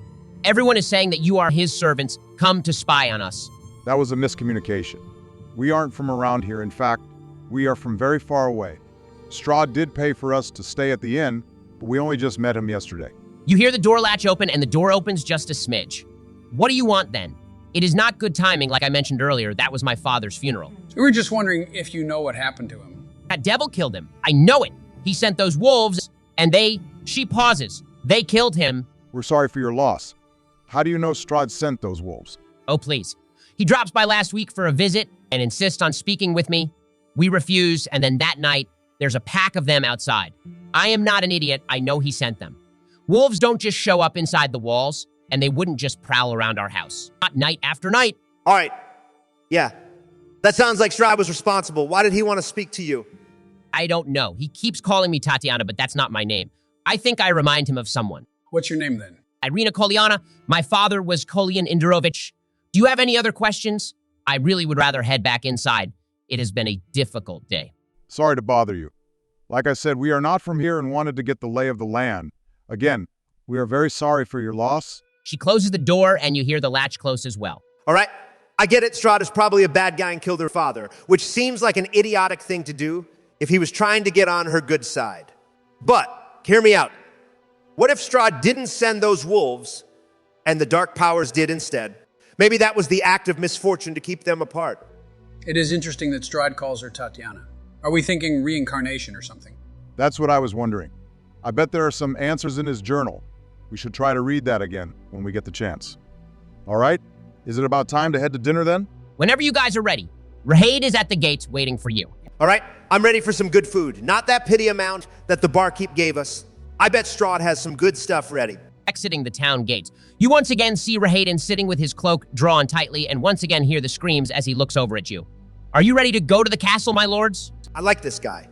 All it takes for you to like someone is if they give you a single compliment, isn't it, Donald? Not true in the slightest. This guy murdered his whole tribe and family. Whenever he looks at us, we hear the screams of dying people, but he calls you Lord one time and now you like him. All I'm saying is that he got us out of that swamp without running into a single snake. You both would have died out there without Rahade. Just because he obeyed Strahd and saved us doesn't make him a good person in the slightest. The carriage begins clipping off towards the castle. You notice the horses also seem to be gliding over the ground, and for a moment, even think that their hooves are ablaze with a black fire. Soon enough, you have crossed up to the castle and it looms overhead. Huge raindrops begin to fall, picking up pace as Rahade pulls under a canopy. Thanks for the ride, Rahade. He looks up at the storm. Master is unhappy about something. I wish you luck with your dinner and busies himself with the horses. It is just through the entry hall there. Walking through the front doors, you find that despite the exterior look of the castle, the interior is opulent and pristine. 2 large paintings, one of a man who looks similar to Strahd, and the other a couple wearing crowns are hung on opposite walls, and various passageways lead off deeper into the castle. Ahead through 2 more large doors, you see a dining hall. All right, we could go right in, but we could also explore the castle. Strahd is probably waiting for us just inside Donald. Okay, and we will just say that we were a little late and wanted to take a look around. I'm surprised you don't want to just ask for a tour. You guys are friends, right? I wouldn't want to impose. Fine, let's just go to dinner. Walking into the dining hall, you see a magnificent stained glass window on the far side bearing the image of Strahd, and a long dining table. At the far end, there are 4 plates set up, one at the very end, and the others on the right side of the table. Strahd is nowhere to be seen. Told you guys we could have explored. This is a bit awkward. Should we just wait? I guess? I'm not waiting. Is there already food on the table, Ben? There is. At the far end, there is a large turkey and an assortment of sides and dishes. It looks like the cooks have been working overtime. I think that's a bad idea. We should wait for Strahd. We wouldn't want to offend him. I'd be offended if I invited some people for dinner, ran a little bit late, and then came back to find they ate all of my food. You guys get offended way too easily? Fine. Once again, I'm outvoted. So we can wait for Strahd. Next time I have an idea. We are doing it, though. You guys have outvoted me too many times. Fine, next idea you have, we will do. You are waiting for just a few minutes before Strahd comes storming in the front doors, clothes and cloak soaked by rain. His eyes are ablaze with fury, but he stops when he sees the three of you and quickly masks his face. I see that I have forgotten our dinner, my friends. I apologize, but matters have arisen that I had not foreseen. I cannot join you tonight. I must attend to some things before morn. Dang, we were looking forward to talking with you. What came up? Nothing of too great import, just a temporary setback in some of my plans. I assure you, I would join you if I could. Would you have a moment that we could ask some questions? I think we can be of use to each other. Strahd sighs, but takes a seat at the head of the table. Only a moment, nothing more. How can we be of use to each other? What do you have to offer me, besides stories and temptations of the outside world? Well, we want to get rid of the dark powers. His eyes flash. Get rid of them. And how do you propose that? What hidden knowledge have you found that surpasses mine? Well, we found a book, and we think it belongs to you and that you might be able to tell us how to seal a dark power. I want to pull out the journal and show him. Now his eyes narrow. Where did you get that? It is not yours to read. We found it at the church with Baba Lysaga. Looks like she was worshiping it. It's your journal, right? It is, and I would like it back. Give it to me. Joe, do you want to make a wisdom saving throw? You'll get advantage on it. That doesn't sound good. That's a 12 with advantage. You feel yourself compelled to hand over the book, and Strahd snatches it out of your hand. It is not good manners to read the private writings of someone else. We didn't mean offense. We didn't even know it was your journal at first. Very well. I shall not enact retribution for your acts. Is this all you were able to find? You thought that repeating my own words back to me would prove of assistance with sealing the dark powers away. Well, we just wanted to maybe help with your plan. The assistance of ants is nothing to a god. I do not see any way in which you could assist me except by telling me how you came to be in this land and where you have come from. Well, we don't really know how we got here. The mist closed in around us, and then we were in a forest on the other side of the swamp. And we came from another domain of dread, Darkon. We are fighting against some champions of the dark powers over there, but then we found ourselves here. So, there is nothing you can tell me of the process, nothing at all of the inner workings of the dark powers. No, but you could tell us what you know and help us to fight against them. Strahd lets out a long sigh. Very well. I see that I spared you for no reason at all. However, I have no need to kill you at the moment. I must be attending to some matters. Eat your fill, then be gone. I do not wish to see you in my castle again. Hey, we want to help kill the dark powers, and you are just sending us away. If you could help, I would consider it. But there is nothing that you can do to help me. You possess no knowledge that I have not already gleaned. I see that this was a pointless exercise. You three are not worthy of my time or consideration. Strahd stands and sweeps out of the room without another word. Well, he's a dick. All right, let's kill him then. Wow, just like that. I do think we need his journal back. There might be something helpful in there. I don't get why he was so nice, and then all of a sudden, he's just a jerk. Something tells me that he was only being polite when he thought we had something to offer him. Now that it turns out we don't, he doesn't need to help us at all. Well, if he isn't going to help us, then we are going to kill him. Strahd dies tonight. We should rescue Van Richten as well, I guess. Oh yeah, forgot about that guy. He's just chilling in the dungeons, right? I don't know about chilling, but yeah. I am a bit hesitant about just going straight to rescue Van Richten. Obviously, we need to rescue him, probably, but this does truly mean that we are going up against Strahd. Currently, he's a bit ambivalent towards us, but if we did prove our worth somehow, maybe he could help us defeat the dark powers, or at least defeat the champions and either capture or destroy their souls. Might be a bit better than whatever Zephyr Pebblefoot was going to offer us. I have no idea who that is, but I don't think we can just let Van Richten rot in jail. He did ask us for help after all. I never thought I'd live to see the day that Joe disagrees with Barack. Man, this truly is historic. You aren't outvoting me this time, Barack. All right, we can go save Van Richten. We do need to get back to Darkon, and the best way that I can think of is probably killing Strahd. All right, so as an out-of-game moment, Castle Ravenloft is notoriously one of the most difficult maps to run as a game master. There's some supplements out there that help, but I thought we would try out something new for exploration and trying to navigate the castle, if you guys are okay with that. I'm willing to hear it out. Shut up, Donald. Obviously, this will probably work pretty well. What's this new way been? Thanks, Joe. So how this works is that you guys have a couple of different options. One, you can say where you want to go in the castle, for example. In this case, the dungeons. Then I'll roll a d20, and if it is above a 10, you can get to where you are going. Otherwise, you'll end up going to a different room or area that is closer to your location. From there, your next roll would only need to be higher than a 5. You can also just try to explore the castle. in which case I'll roll a random die to see where in the area you head. This way, I don't have to say things like there are 6 doors in here. Which do you want to go in like we did in Mansions of Madness? I like this method. That means that we can find where we're going with a little bit of luck and don't have to just randomly guess the whole time. Yeah, that's the hope. I think this method will be a bit more cinematic and might not work great for every dungeon, but I think it'll work good for Castle Ravenloft. All right, are you guys heading to the dungeons to try to free Van Richten then? Yeah, let's go. Leaving the dining hall, you see a spiral staircase leading both up into the upper floors, as well as down deeper into the bowels of the castle. Presumably, the dungeons would be down, and so you guys head that way. You can hear the steady drip of water somewhere down below you, and eventually come to a landing at the bottom of the staircase. A large hallway leads off in both directions, and you hear a shuffling sound coming from down the hall. Master, is that you? You hear some sniffing? Have you brought guests down to see me? I've been wanting some new guests. I have been needing some new guests. Can I see who's talking? You can see his outline and making out some of his features, but even with your dark vision, it's difficult to see him clearly. We're just exploring the castle. Your master sent us down here to introduce ourselves. He also wanted us to check out the dungeon. Stopping a few feet away, you hear a match ignite and a lantern is lit. The man standing before you, if he can be called that, stands about 4 feet tall and is covered with thick fur. You see that his right foot is actually a reptilian claw, and his ears are pointed and on top of his head. Master sent you. Why did he not come? He was busy, but yeah, he wanted us to check out the dungeons and introduce ourselves. Master is always busy. Master never comes to see me anymore. I've been alone with that wretched man for so long now. Master sent you down to see me. Master must be pleased with my work. What exactly is your work? A wicked smile crosses the mutated man's face. Well, persuasion, of course. So torture. Did you say which way the dungeons were? I didn't, but I can show you. I'd be very happy to show friends of Master my work. I am very proud of my work. He shuffles off down the hall and enters a doorway on the right. Do we get to know what you rolled on your dice earlier?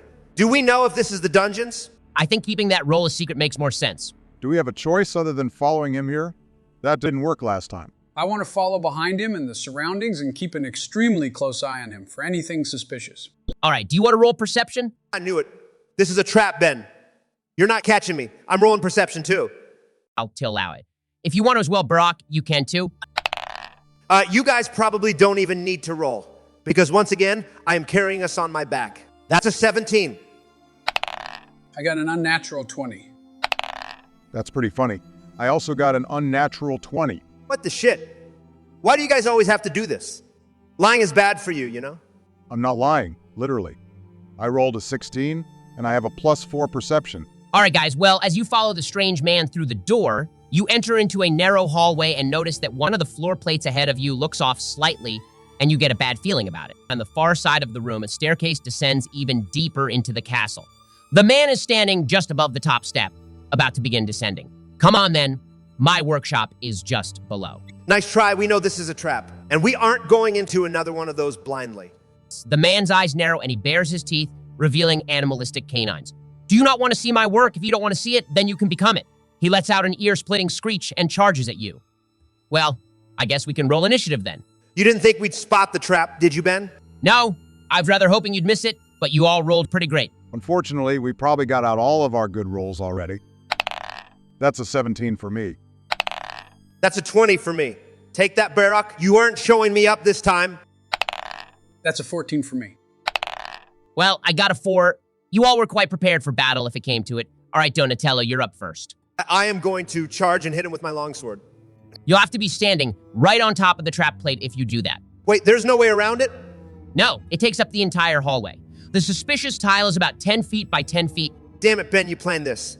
You're always trying to put me at a disadvantage. You can step on the plate, Donald. He is on the far side of it, and no traps have triggered. Wait, he is already standing on it?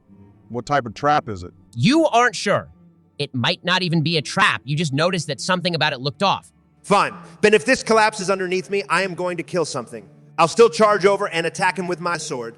The plate explodes outwards, dealing 150 piercing damage. God damn it, Ben. Just kidding, Donald. You make it over to him. Do you want to roll your 2 attacks? That's a 19, and I have improved critical, so that's a critical hit. Nice. How much damage is that? Man, I am on fire right now. I rolled an 8 on the dice, I have a +8 to damage, and I have the critical for another 8. That's 24 damage on 1 attack. Damn, Donald. That was a nice roll. I'll give you that. And I still get my second one. I'll hit him again, Ben.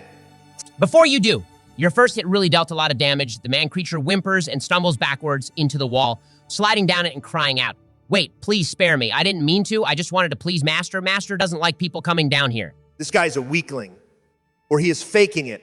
I don't think he's faking it. I feel kind of bad for the guy. I don't think we should kill him unless he tries attacking us again. I'm with Joe on this one. He seems kind of helpless. He could only take one hit from Donatello and he's giving up. Fine. I'm not going to kill him, but if he so much as moves wrongly, I swear, guys, I'm going to stab him. He remains huddled on the ground, clutching the wound from Donald, which is bleeding freely, and sobbing on the floor. "Please don't. I didn't mean to. Please, I don't want to die." Did we get his name? No, you haven't yet. I want to move over to crouch next to him. What's your name? We didn't mean to hurt you. You just attacked us. Obama, as you also step onto the plate, you hear a creaking sound. Joe, you're not on it, so you don't have to, but Donatello and Barack, do you want to make dexterity saving throws? Damn it, Obama. Sorry, I forgot about the trap plate. That was my bad.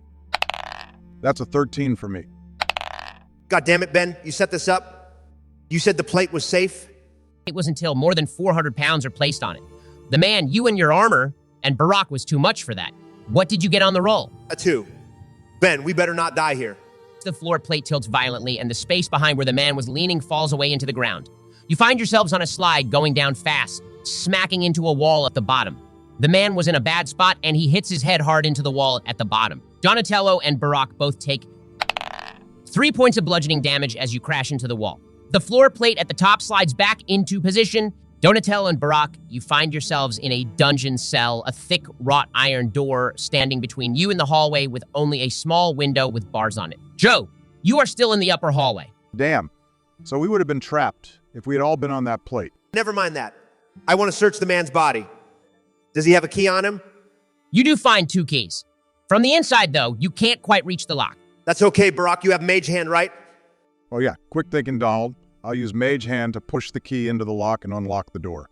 All right, the door swings open, and you find yourselves in a hallway with cells. Joden, what did you want to do? I'll carefully cross the pressure plate and head down the staircase. Do I find the same hallway? Yes, you make it to the bottom just as Donatello and Barack open their door. Well, I guess this is the dungeons. Looking through the small windows, you see one cell with several strange skeletons. A lizard folk one, a dragonborn one, 2 humanoids, and a panther skeleton. Looks to be some old adventuring party that met their match in the castle. Through another of the windows, you see a man sitting on a bench staring out the window. His head is lolled slightly and his mouth hangs open. Damn, guess we know what the strange man creature meant. When he said he was pleased with his work. I'll open the door with the same key. Stepping inside, the man doesn't even move his head to acknowledge you. It is very evident that he has been tortured severely. Damn, that's brutal. I'll cast Healing Word just first level, but to try to heal him back up a bit. Murmuring your incantation, you see his wounds begin healing, and he breathes a slight sigh of relief.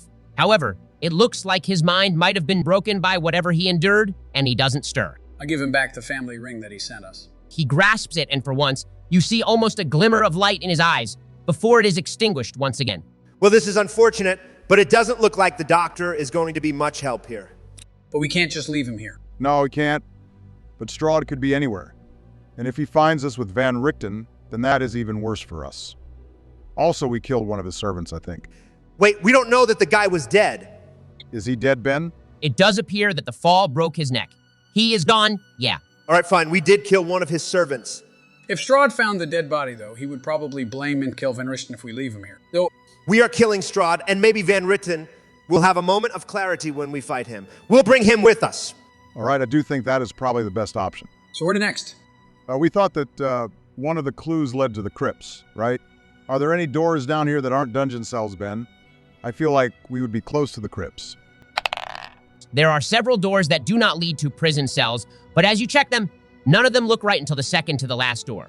Pushing it open, it leads into a rougher stone part of the castle, one that was carved into the very mountain upon which the castle stands. You see a pair of statues up ahead guarding a stone door and see a series of sigils on top of the door as well. Well, that seems like the right place to be. Can I open the stone door? It swings open, pushing aside a layer of dust as you do so. You enter into what looks to be a mostly natural chamber. A stone pathway leads across an underwater lake, with a surface so still and black that it appears almost like glass. A few stone paths branch off from the main one, leading to smaller antechambers around the side of the room, and on the far side, there is a pair of wrought iron gates leading into another antechamber. This feels bad. Yeah, it does. I'm imagining that scene from Harry Potter where they have to cross the one lake to the other side. You know Harry Potter, Donald? I have interests, you know. I wouldn't have thought you'd be a Potterhead, though. This does kind of feel like that scene.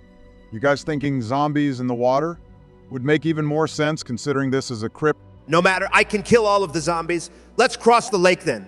Obviously, we are heading for the far side. Yeah, but, and I can't believe I'm saying this, wouldn't you want to find any treasure in the other antic chambers, Donald? We are kind of on a clock, though.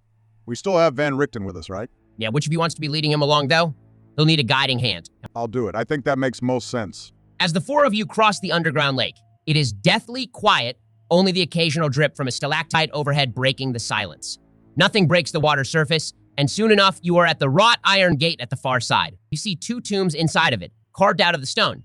The lid for one is lying off to the side, while the other is sealed. I'll open the wrought iron gates. I'm ready for the zombies or whatever it is.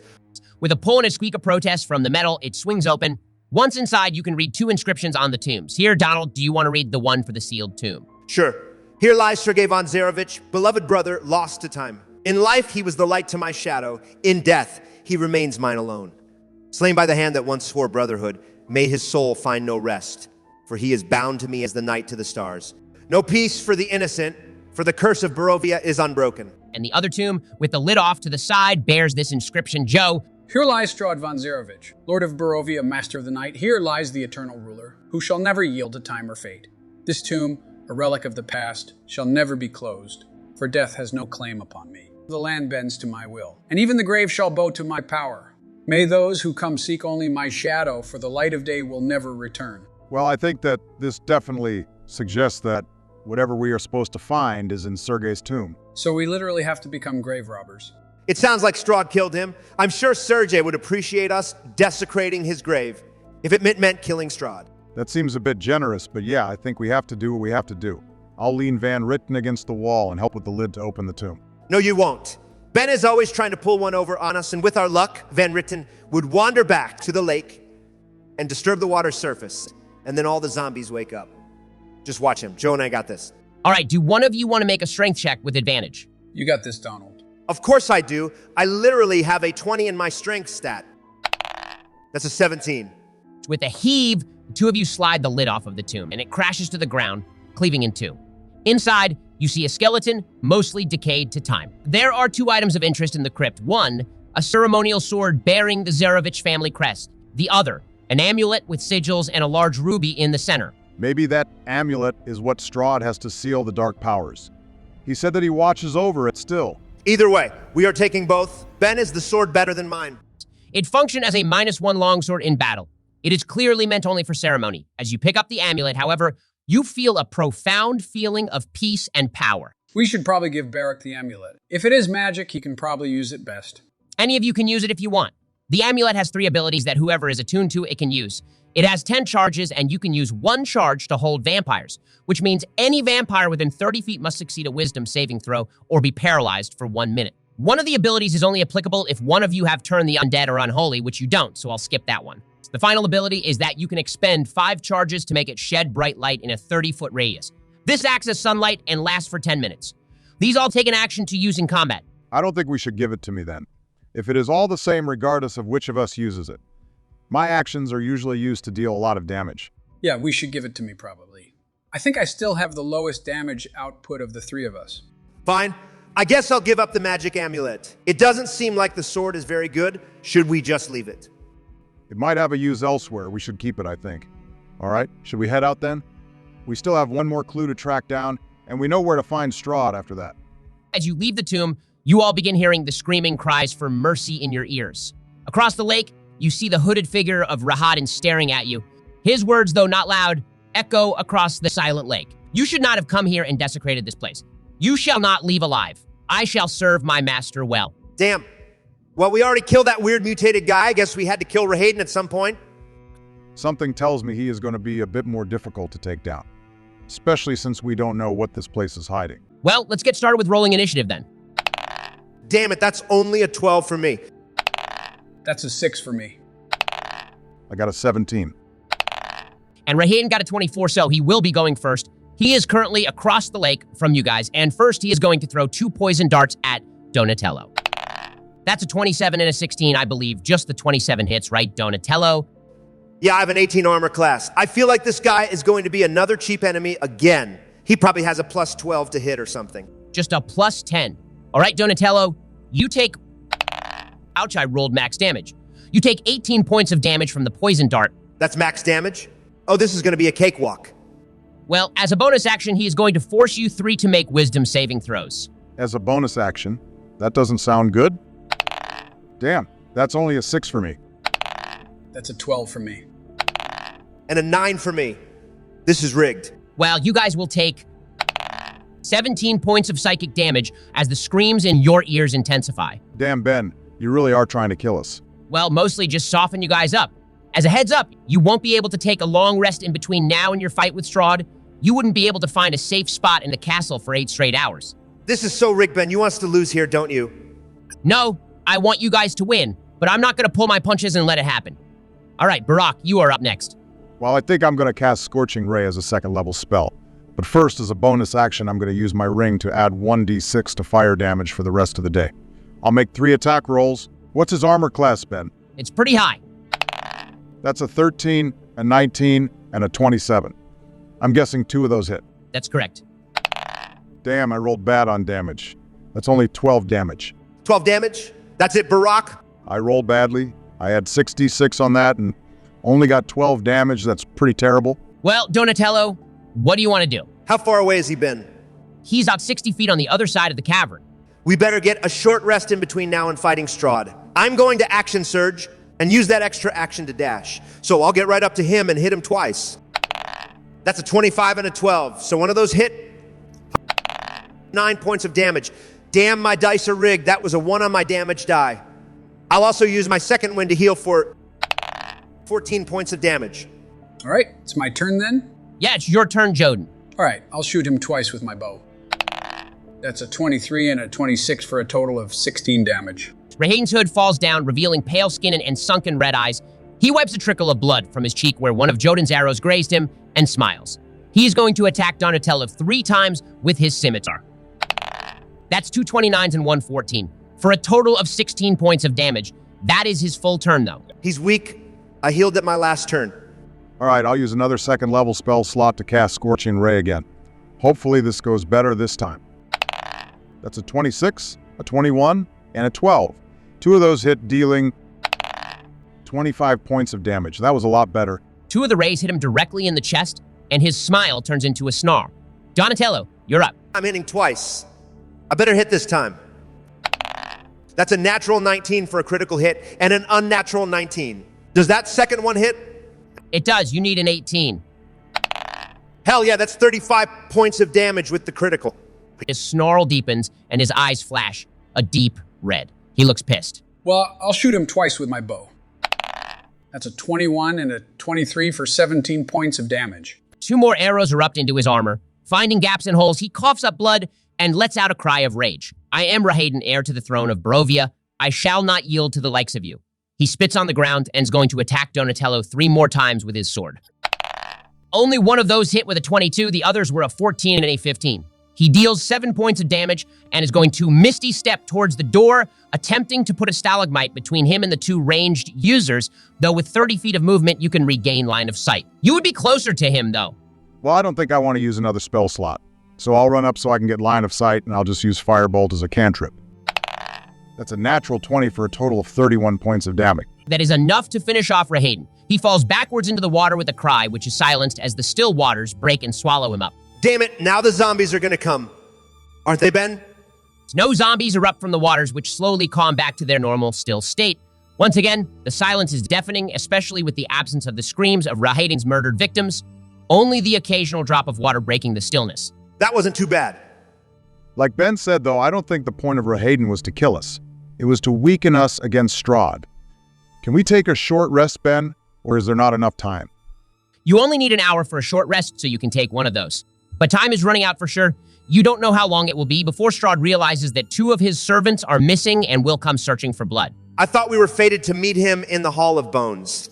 That's just what we are suspecting. We don't know for sure. It could be that there is an artifact or something else we need in the Hall of Bones, but I think it does mean that is where we fight Strahd. What do you guys think the Hall of Bones is? I think we'd be in it, the crypts. You guys think it is somewhere else, though? We could be down here. I hadn't really thought of that. Honestly, we could run into Strahd right now. Strahd does not come barging into the Silent Lake. It is still just the three of you and Van Richten. Are you guys taking short rests then? Yeah, we are. But not here. I was thinking in the dungeons. This place feels too exposed. For once, I agree with Donald. All right, you set up camp inside Van Ritten's cell, taking a quick break to patch up wounds. It's been a while since we've done a short rest on the channel. I think the last time was right before you fought the Wraith in Southern Edge. But I wanted to give a reminder. You can recover health equal to the number of hit dice you spend. You guys have 8 hit dice currently? I used 4 hit dice and gained back 22 hit points, putting me back up to full. I'm also going to use Arcane Recovery to recover my 2 spent level 2 spell slots. I used 5 hit dice and gained 40 hit points, so I'm also up to full health. And I get my action surge and second wind back too. I used way too many hit dice, probably, but I used 4 and healed 37 points. I'm at full as well. All right, well, Herein didn't really do much against you guys, I guess. At least Baraka is down a single level 1 spell slot. Nice try, Ben. But yeah, we are fighting Strahd at full health. We will have to see about that, won't we? Your short rest is tense, but at the end, the 4 of you are feeling a bit better. You are still in the dungeons. Where did you want to begin heading next? I think up to the tallest tower. Might just be up that spiral staircase where we went down instead of up. You begin heading up the staircase and eventually reach the floor of the dining hall. However, you keep climbing. As you step onto the next floor, you feel a gust of wind that seems to almost be beckoning you towards another staircase a short distance away. Somewhere on this floor, you can hear a low chanting as well. You guys think that the gust of wind was whoever read the cards for us? Shut up, Joe. Of course we are all thinking that. Why so rude, Donald? All right, should we take that staircase then? I think so. Couldn't hurt, right? As you move to that staircase and begin to climb, you reach a landing and a large wooden door. You can't ascend any further on this flight of stairs. Well, obviously I'll open the door, Ben. Pulling on the door, it doesn't budge. It is definitely locked from the other side. Damn it. Tell me one of you has some thieves' tools. Strange as it may sound, I think that this is the first time we've run up against a locked door in this campaign. Our viewers can correct me if I'm wrong.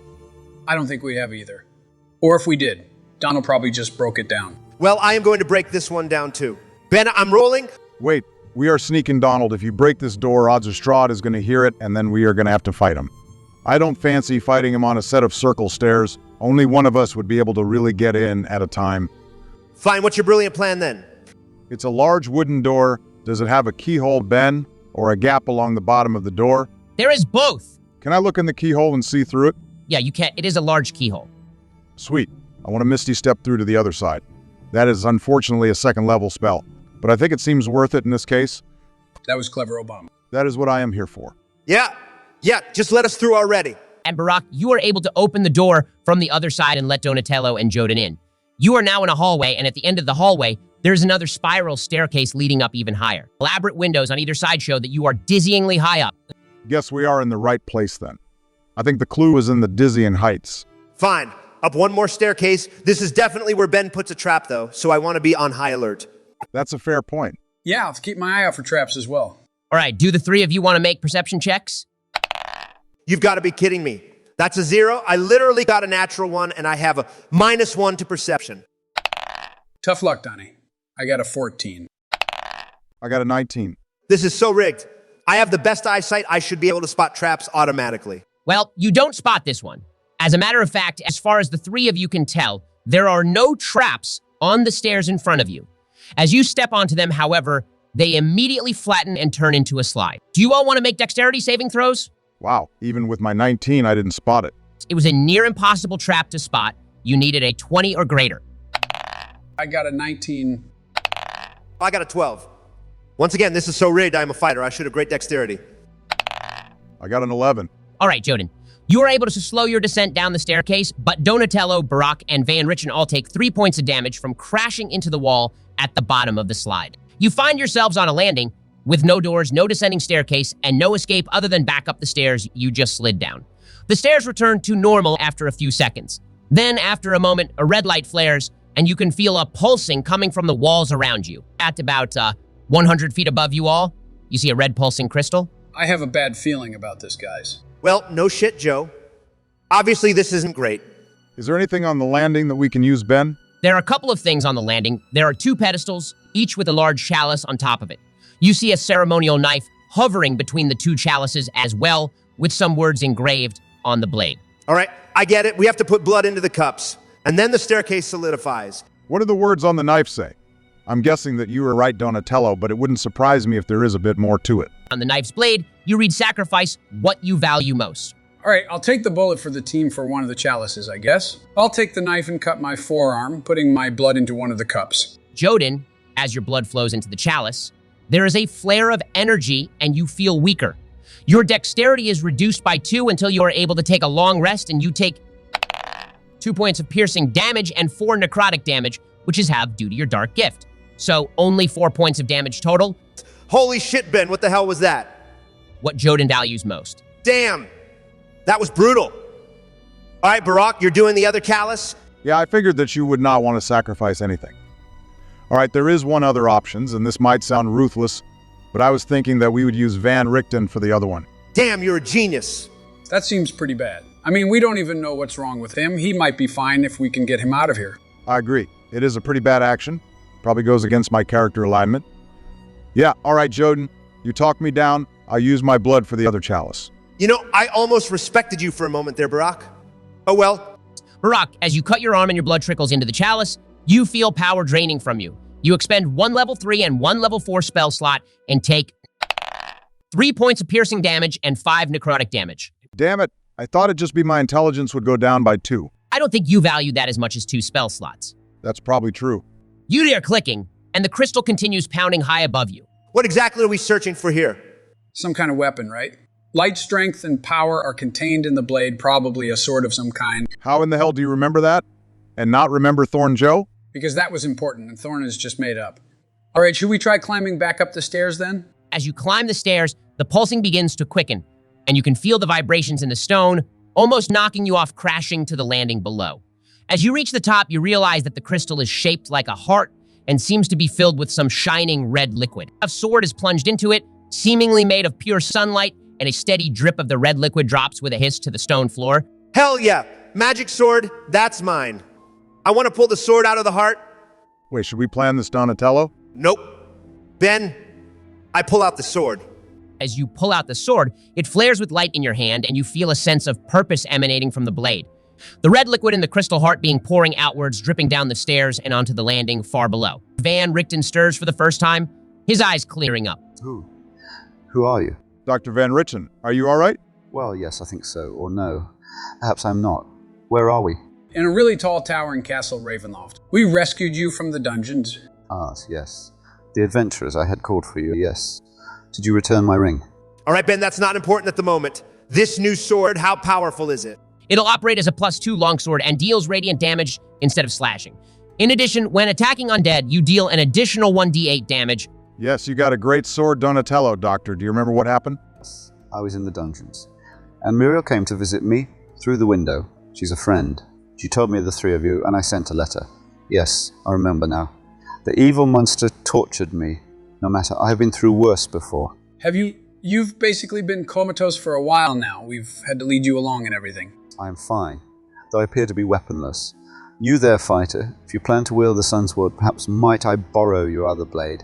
I shall have need of a weapon before we kill the Count. I don't know. You seemed pretty useless before. Why should I give you my sword? Maybe I'll just use both of them.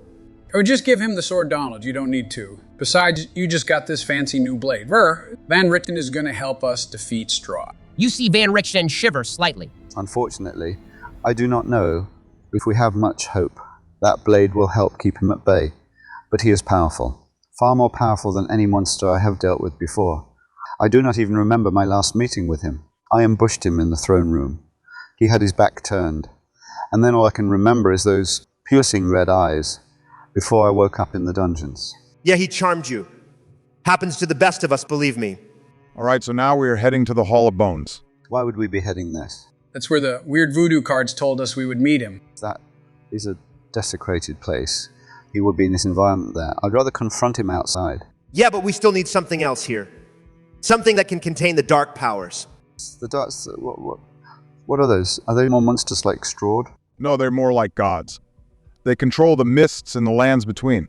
We had Strahd's journal for a while, and we read something about he found something that can seal a dark power away, and that he hid it someplace in the castle. The only legible words were that he watches over it still. You have any ideas what that means? It's not exactly there. I would think that the Hall of Bones could be a likely candidate.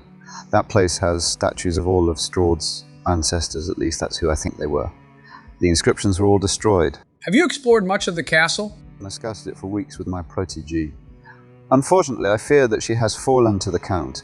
If she did not rescue me from the dungeons, then I doubt very much that she is still alive. I'll hold out hope, though. All right. Well, I'm all ready to go kill Strahd then. All right. I'm absolutely itching to use this sword on Strahd. Let's go to the Hall of Bones. Ben, we don't even need to roll since Van Richten knows where he is going, right? I do know the way, yes. It'll be dangerous, though. You do realize that, right? We're heading into a sacred place for the Count, even though the very land reeks of desecration, and he will not be happy to see me intruding on his domain yet again. Yeah, this is our final battle. If we make it out of this, we should be back to Darkon then. Hopefully either the artifact to seal the dark powers away is in the Hall of Bones or Strahd tells us where it is. Hopefully we can defeat him too. We got this, guys. After all, Strahd is just some guy that hired us for this job. Wait, why are we killing him again? God damn it, Joe, just follow us and keep your mouth shut. I'll open my mouth whenever I want to, Donald. And for now, yes, I'll stay silent till we get to Strahd. As the four of you move through the castle, back down the stairs that you went on and stopping on the floor that you had heard chanting before, you see the doors ahead slightly ajar.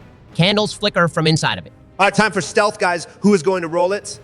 I don't know. Am I allowed to talk now? Because I have a +7 for stealth. Yeah, you should roll for us, Joden. We want to just get inside and take a peek around. We don't know for sure if Strahd is in there. All right, yeah, Joden, roll stealth. Damn it. That was a 9. I rolled a 2. Sorry, guys. From inside, you hear a voice, clear and powerful. Come in. I can hear you out there, seeking around like rats to the slaughter. Come in. Aye, you are with Van Richten. Well, no use hiding it. I'll stroll into the place. Sun's word out and at the ready. Inside, there are hundreds of candles around the room and various inscriptions upon the floors. 12 statues stand on the outskirts of the room, each with serious faces, scowls, and equipped in full battle armor. Tend to in the center of the room, standing looking out a stained glass window, Strahd looks over at you. His eyes flash to the sunsword, and you see a glimmer of something cross his face, perhaps fear.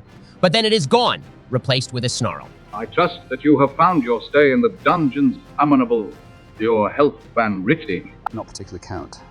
You could use with an upgrade. Yes, I suppose maybe they could. And the three of you, why is it that you picked up arms against me?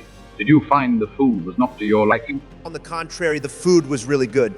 But you're a dick, so it was an easy choice. I guess it takes on to know one. I see that I was mistaken then. You truly are slaves to the dark powers, here to do their bidding and nothing more.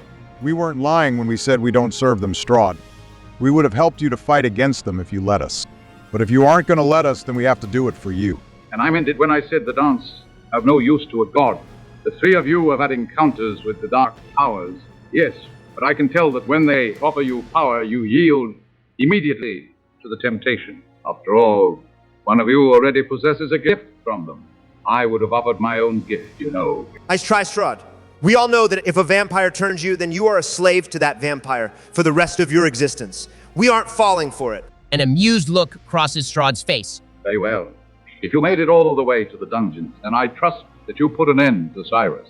He was an interesting soul, he was, eager to serve and not the brightest bulb. But when you have dwelt among clay for so long, you appreciate a little spark. And Rosen, is he dead as well? Sorry about that one. He ambushed us in the crypts. A dangerous look crosses his face. Of course, you've also been to the crypts. So you have found another trinket that you seek to use against me. And what did it cost you? Grave robbing and murdering. And you call me a villain. Your lies are of no use here, Strahd. We know what you are and what you have done. And we are back to the doctor, the infamous Van Richten. You know, when you first came to this land, I was a bit curious. I could see the guilt written plainly on your face. You may be a doctor, but your blade is no stranger to blood. I kill monsters to protect the innocent. Perhaps, but perhaps there is innocence in monstrosity as well, and murder is murder, even by a different name. All right, look, we would just kill you already, but we need whatever you have that can seal the dark powers away first. Or we'll just beat it out of you. You are nothing more than an insolent bug, aspiring to godhood. Tell me, how quickly will you turn on your fellow travelers Donatello or Trumpville? When the dark powers offer you power beyond imagining, or you Barak of the Academy, Then they offer knowledge beyond the borders of our world. And you, Joden of the Glade, well, I can see that you already gave in to temptation when they offered to save your friends. Tell me, Jordan, have you felt them guiding you, placing your feet, twisting your words? They would not offer such a gift without digging deep into your mind, and their roots do not come out easy. Damn it, Joden, are you really compromised by the dark powers? Not that I know of. I've just been me, guys. I swear it. It doesn't matter one way or the other as long as we get whatever it is to seal the dark powers. We can use that to seal whatever dark power is watching over Joden. Once again, Strahd's mirthless laugh fills the room. Do you really think that I have a way to seal the dark powers? Why would I not use it already? Exithent knew it once, but he is gone forever after the events of today. Yes, this moon marks a heavy sacrifice for so many of the beings with true spark within them have been snuffed out. About Lissagar, an ancient crone who conversed with Mother Night, Iris Bellevue, tortured to insanity and yet eternally loyal Rahedin of the Dusk Elves, daughter of his people, and Extiunter, the ancient Lich, who was the last guardian of the Amber Temple. They have all died since you entered this land, 3 by your own hand, and 1 by mine through necessity. You may believe me to be the villain, but your ledgers are gushing with blood. You kind of already said this bit. Are you just monologuing for no reason? I have a reason. It is because I realize now that there are other powers at work here. Dumb beings that brought you here and guided you with the sole purpose of my demise. Strahd murmurs something under his breath, and the flames of the candles erupt momentarily before settling back down. And now they have no purchase within this castle. There shall be no escaping me, or your fates. The dark powers may have acted on your behalf before, but they are banished from this castle and shall never return as long as I rule Barovia, and I have no intention of passing from this realm. All right, let's roll for initiative then, guys. Damn, I got a natural 1. That's a 2 for my initiative count. I got a 7. This is what I'm talking about. I got a 17. I'm probably going to kill Strahd before you guys even get a chance to act. I got a 23 for Strahd and a 20 for Van Richten. So Strahd is going to get to go first. He murmurs some dark incantation, and a dark mist swirls around him. You see a swarm of bats flying towards the stained glass window behind him, and he steps forward, vanishing for a moment in a burst of speed and swipes at Joden. That's a 27, dealing 10 points of necrotic damage, so only 5 to Joden, but he is going to grapple you instead of dealing the regular slashing damage. He picks you up by the throat, holding you in the air, and his fangs bare. The bats are going to be entering the room at the start of the next round. Van Richten is going to let out a cry and cast Sanctuary on Joden as a bonus action, and is then going to run and try to hit Strahd with his sword. So that's only a 6 to hit. Van Richten is still weak from the torture and stumbles as he attempts to slash at Strahd, only tearing a small hole in Strahd's cloak. Strahd lets out a roar. All right, Donatello, you're up next. Oh, hell yeah, I'm attacking him all 4 times Ben. You know me. Action surge, double attack, all of it. I expect nothing less. That's a 22, a 21, a 19, and a 13. What do I need? 3 of those land a hit. And I get 1 additional D8 per hit because it's the magic sword thing. Yeah, an additional 1d8 radiant damage. Hells yeah, that is 52 points of radiant damage. He's a goner. Strahd lets out an otherworldly roar and drops Joden to the ground. Using his legendary actions, he is going to cast the darkness spell, and magical darkness forms a sphere around all of you, except for a thin circle around Donatello's sword. You hear a single footstep and then a window shatter. You shall not leave my castle alive. His voice fades slightly, and it is evident that Strahd had left out the window. You only have a few seconds before a flurry of bats are in the room. Can I stumble through the darkness and cast Fireball at the window before the bats make it in? I'm hoping to kill at least some of them before they all are in the room. Well, it's actually Joden's turn next. Oh yeah, how big is the darkness spell? It's a sphere that has a 15-foot radius, so it covers most of the room. All right, I thought the 1 amulet we found can put out light, can it? Yeah, you could expend 5 of its 10 charges to shed bright light in a 30-foot radius. I'll do that then. I have 5 charges left. Does that get rid of the darkness?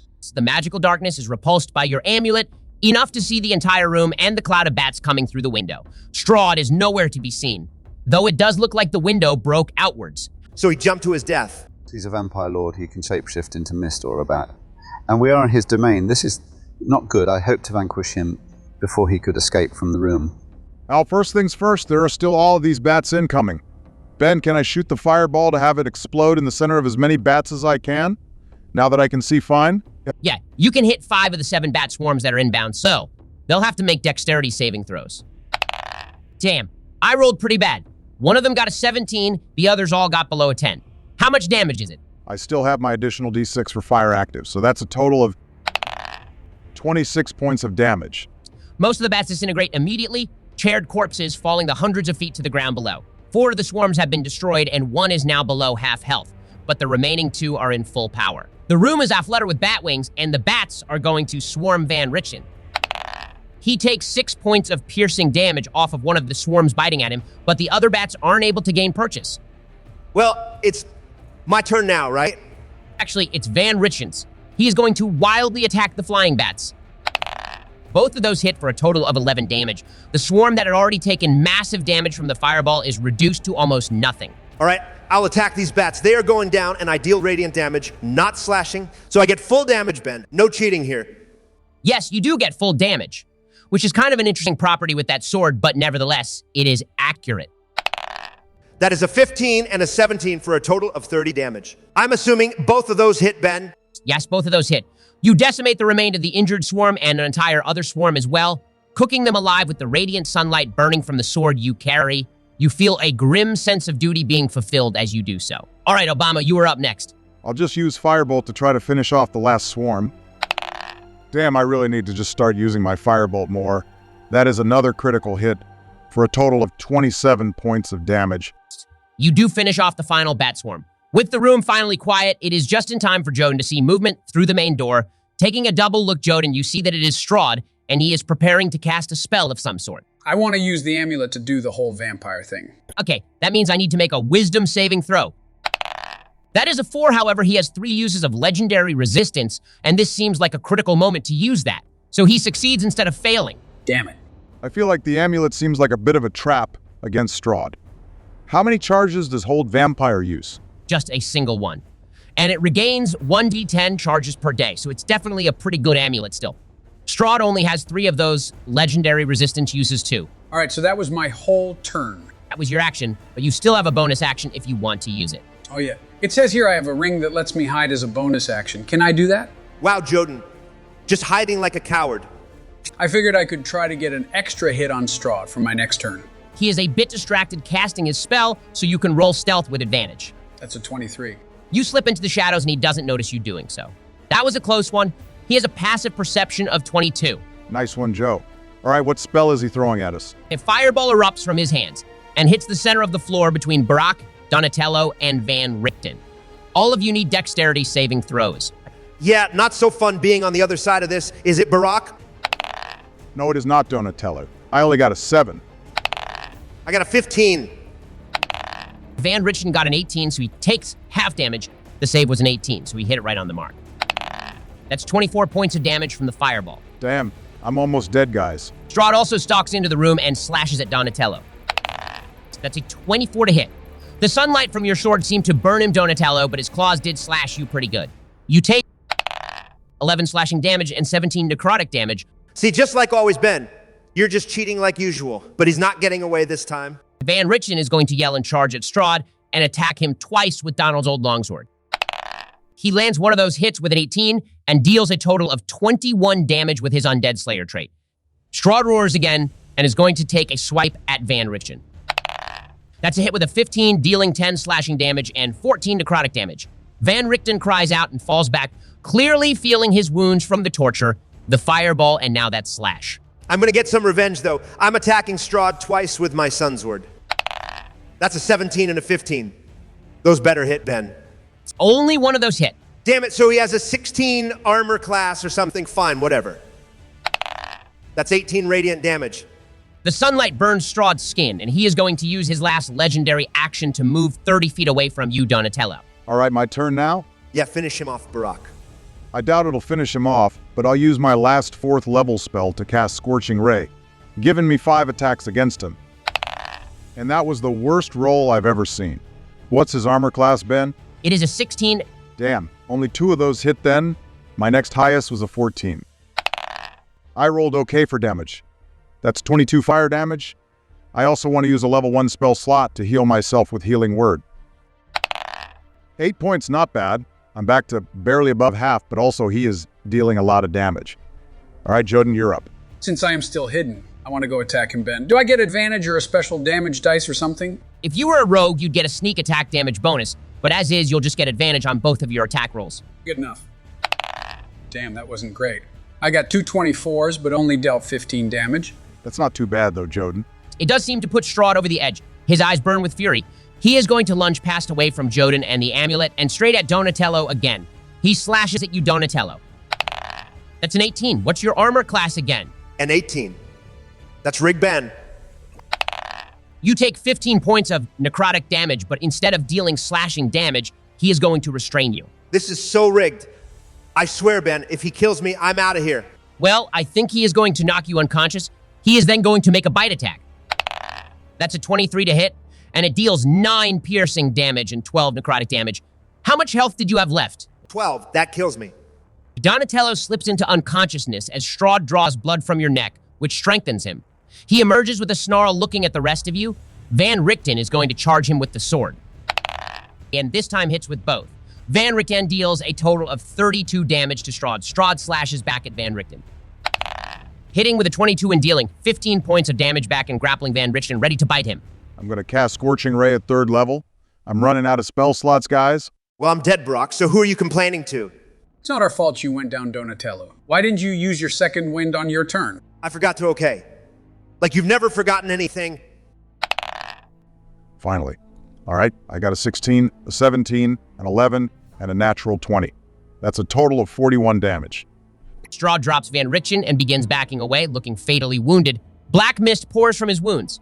No, you shall not win. The dark powers shall not defeat me. I am the ruler of Barovia. He turns into a bat and begins to flee out the window. Oh, hell yeah, this is my time to shine, guys. You got this, Joden?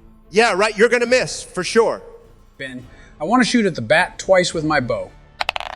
That's an 18 on one, and a natural 1 on the other. I deal a total of 10 points of damage. Hopefully that's enough. You only needed 9, Joden. Taking aim, the bat swiftly dodges your first arrow, but the second punctures it through the heart and sends it careening down the drop to the ground below. There is a whooshing of wind, and the mists of Ravenloft begin pouring in through the open window. One of you better grab my sword from Van Richten before we teleport back. And we didn't get whatever it was to seal away the dark powers. Quickly, we need to find it. Ben, can I roll perception to try to see anything that looks like it could be what we are looking for? I forgot in the heat of battle. Yeah, go for it. That's a 16. Please tell me that's enough. As the mists begin pooling on the ground, you see that one of the statues at the end of the hall has an amber staff instead of the stone weapons that the other statues have. You rush over to it, grabbing it just as the mists begin to envelope you. I want to grab Donatello's sword from Van Richten too. Yeah, I guess this is your exit. Van Richten tosses the sword over to you. Thank you for your help. You've saved us from a terrible fate and a monstrous ruler. Barovia is in your debt. Yeah, we almost died helping you guys out. As the mists close in, you can feel the ground shifting beneath your feet and your packs become heavier. Donald, even in your unconsciousness, you can feel the sun sword slipping away, and Joden, the amulet fades from your hand. As the mists clear away slightly, you recognize that you are back on the road to Mantira Bay and that you have your gold, food, equipment, and shadow shards back. You hear the pounding of a haze kraken that is moving away further into the forest. Things seem calmer now. Well, we did it, guys. Honestly, Strahd wasn't as bad as I thought he was going to be. Speak for yourself. I almost died, and if I hadn't dealt as much damage as I did, you guys would be done for. You did deal a lot of damage with the sun sword. Yep, and I realized that Ben was going to cheat and take it away from me, which is why I told you guys to grab my sword from Van Richten. I wasn't about to go back to some non-magical weapon. Well, we are back in Darken now then. These champions should be a cakewalk after killing Strahd, right? Up ahead on the path, you see a familiar face. The woman who was on the road in Barovia waits on a log. Hey, you again? Who are you? I thought you would recognize me. I am Madame Eris. I believe you are going to be coming to kill me shortly. You're a champion of the dark powers. I am the servant of one, yes. Champion is a bit too strong of a term for it, though. But yes, my master is the one who sent you to Barovia. You have done well. We'll hate to disappoint, but now is when we kill you. I would just like to remind you that you are currently still unconscious, Donatello. Damn it, Ben. The dark powers aren't as bad as you're thinking. They are conniving, ambitious, and sometimes cruel, but they do want to save the domains of dread. After all, if this plane is again absorbed by the Shadowfell, then they will cease to exist. And Strahd was going to destroy them somehow. He was going to seal all of the dark powers away for good, and without them, well, you've seen what is happening to Darkon. And that is with a powerful wizard expending his life force to stop it. Why are you telling us this? You know, we are going to defeat the champions to save Darkon, right? That includes you. Something tells me we will not have to fight, but perhaps we will. I do not intend to stop you on your quest. And indeed, I must relinquish my power in the end if we are going to save Darkon. My master knows it as well. So what? You serve a good dark power? I serve one who is trying to maintain the balance. Now that Ravenloft has passed to a new dark power, Vampire has turned his eye to this one as well. I believe he has already found a worthy successor. Silas. Silas is a champion now. I do not know who it is, but suffice it to say, the power struggle for Darkon has only intensified due to your actions in Barovia, but the domain as a whole is still alive because of it. Now I must be going. You are needed in Mentira Bay. Very little time has passed since you were last here, and you can still make it to Zephyr Pebblefoot before his ship leaves, if you do so quickly. My master shall ensure that you are unharmed if you rest here for now, though. You have earned it. Thanks. I guess. We'll be seeing you soon then. Because you either do need to give up your power, or we are going to have to kill you. It's the only way to save Darkon. I doubt very much that the only way to save Darkon is through bloodshed. We shall see you soon. Rest well, fellow travelers. You will need your strength for the journey ahead. The woman stands and walks off into the forest, leaving no footprints or trail behind her. All right, can I talk now, Ben? Yeah, you guys are resting. Donatello finally regains consciousness. All right, so Silas is the new champion of Vampire. We just killed Strahd. We can kill him though too, right? I don't know, we killed Strahd, but it sounds like he might have cut off Vampire from the castle too. Doesn't sound like he was a faithful servant, and it sounds like he wasn't able to rely on Vampire's power. Silas could be a formidable foe indeed, especially without the Sunsword and amulet too. That amulet did nothing. Yeah, it did seem like the Sunsword was the most powerful of the artifacts. Now, we don't have the Sunsword, but we do have this Amber Staff now. We don't know how to use it yet, but it could be the key to sealing away a dark power. Hopefully not all of them, or if Madame Eris was right, we'd destroy the entire plane. Well, this seems like a good place to stop and conclude this chapter of the Presidential Dungeons & Dragons campaign. This was a lot of fun, guys. Thanks for hosting us, Ben. It's been fun being back in Dungeons & Dragons. We might be continuing the campaign next week, too. We aren't quite sure yet what is going to be coming next. But until next time, make sure to like, subscribe, and leave a comment letting us know what you thought. There's also a Discord link and donate link in our channel description to connect more and support the channel. Thanks for joining in, everyone. We will see you all next time. These three heroes never returned to the land of Barovia. They never learned that the new champion of the dark powers, the conniving Rudolf van Richten, ruled that land with an iron fist, the like that Strahd, in his apathy, had never shown. Though the residents may not have been happy under Strahd, they were quite miserable under van Richten. The next morning, van Richten had gone out to examine the body of Strahd, but had not been able to find it, only a puddle of sanguine blood. Regardless, cut off from the power of Vampire, Strahd posed no threat to van Richten. Weeks later, if someone was listening, they would have heard screams in the mist as the vampire count regained his strength, biding his time, waiting to regain his power that was stripped from him by those servants of the dark powers.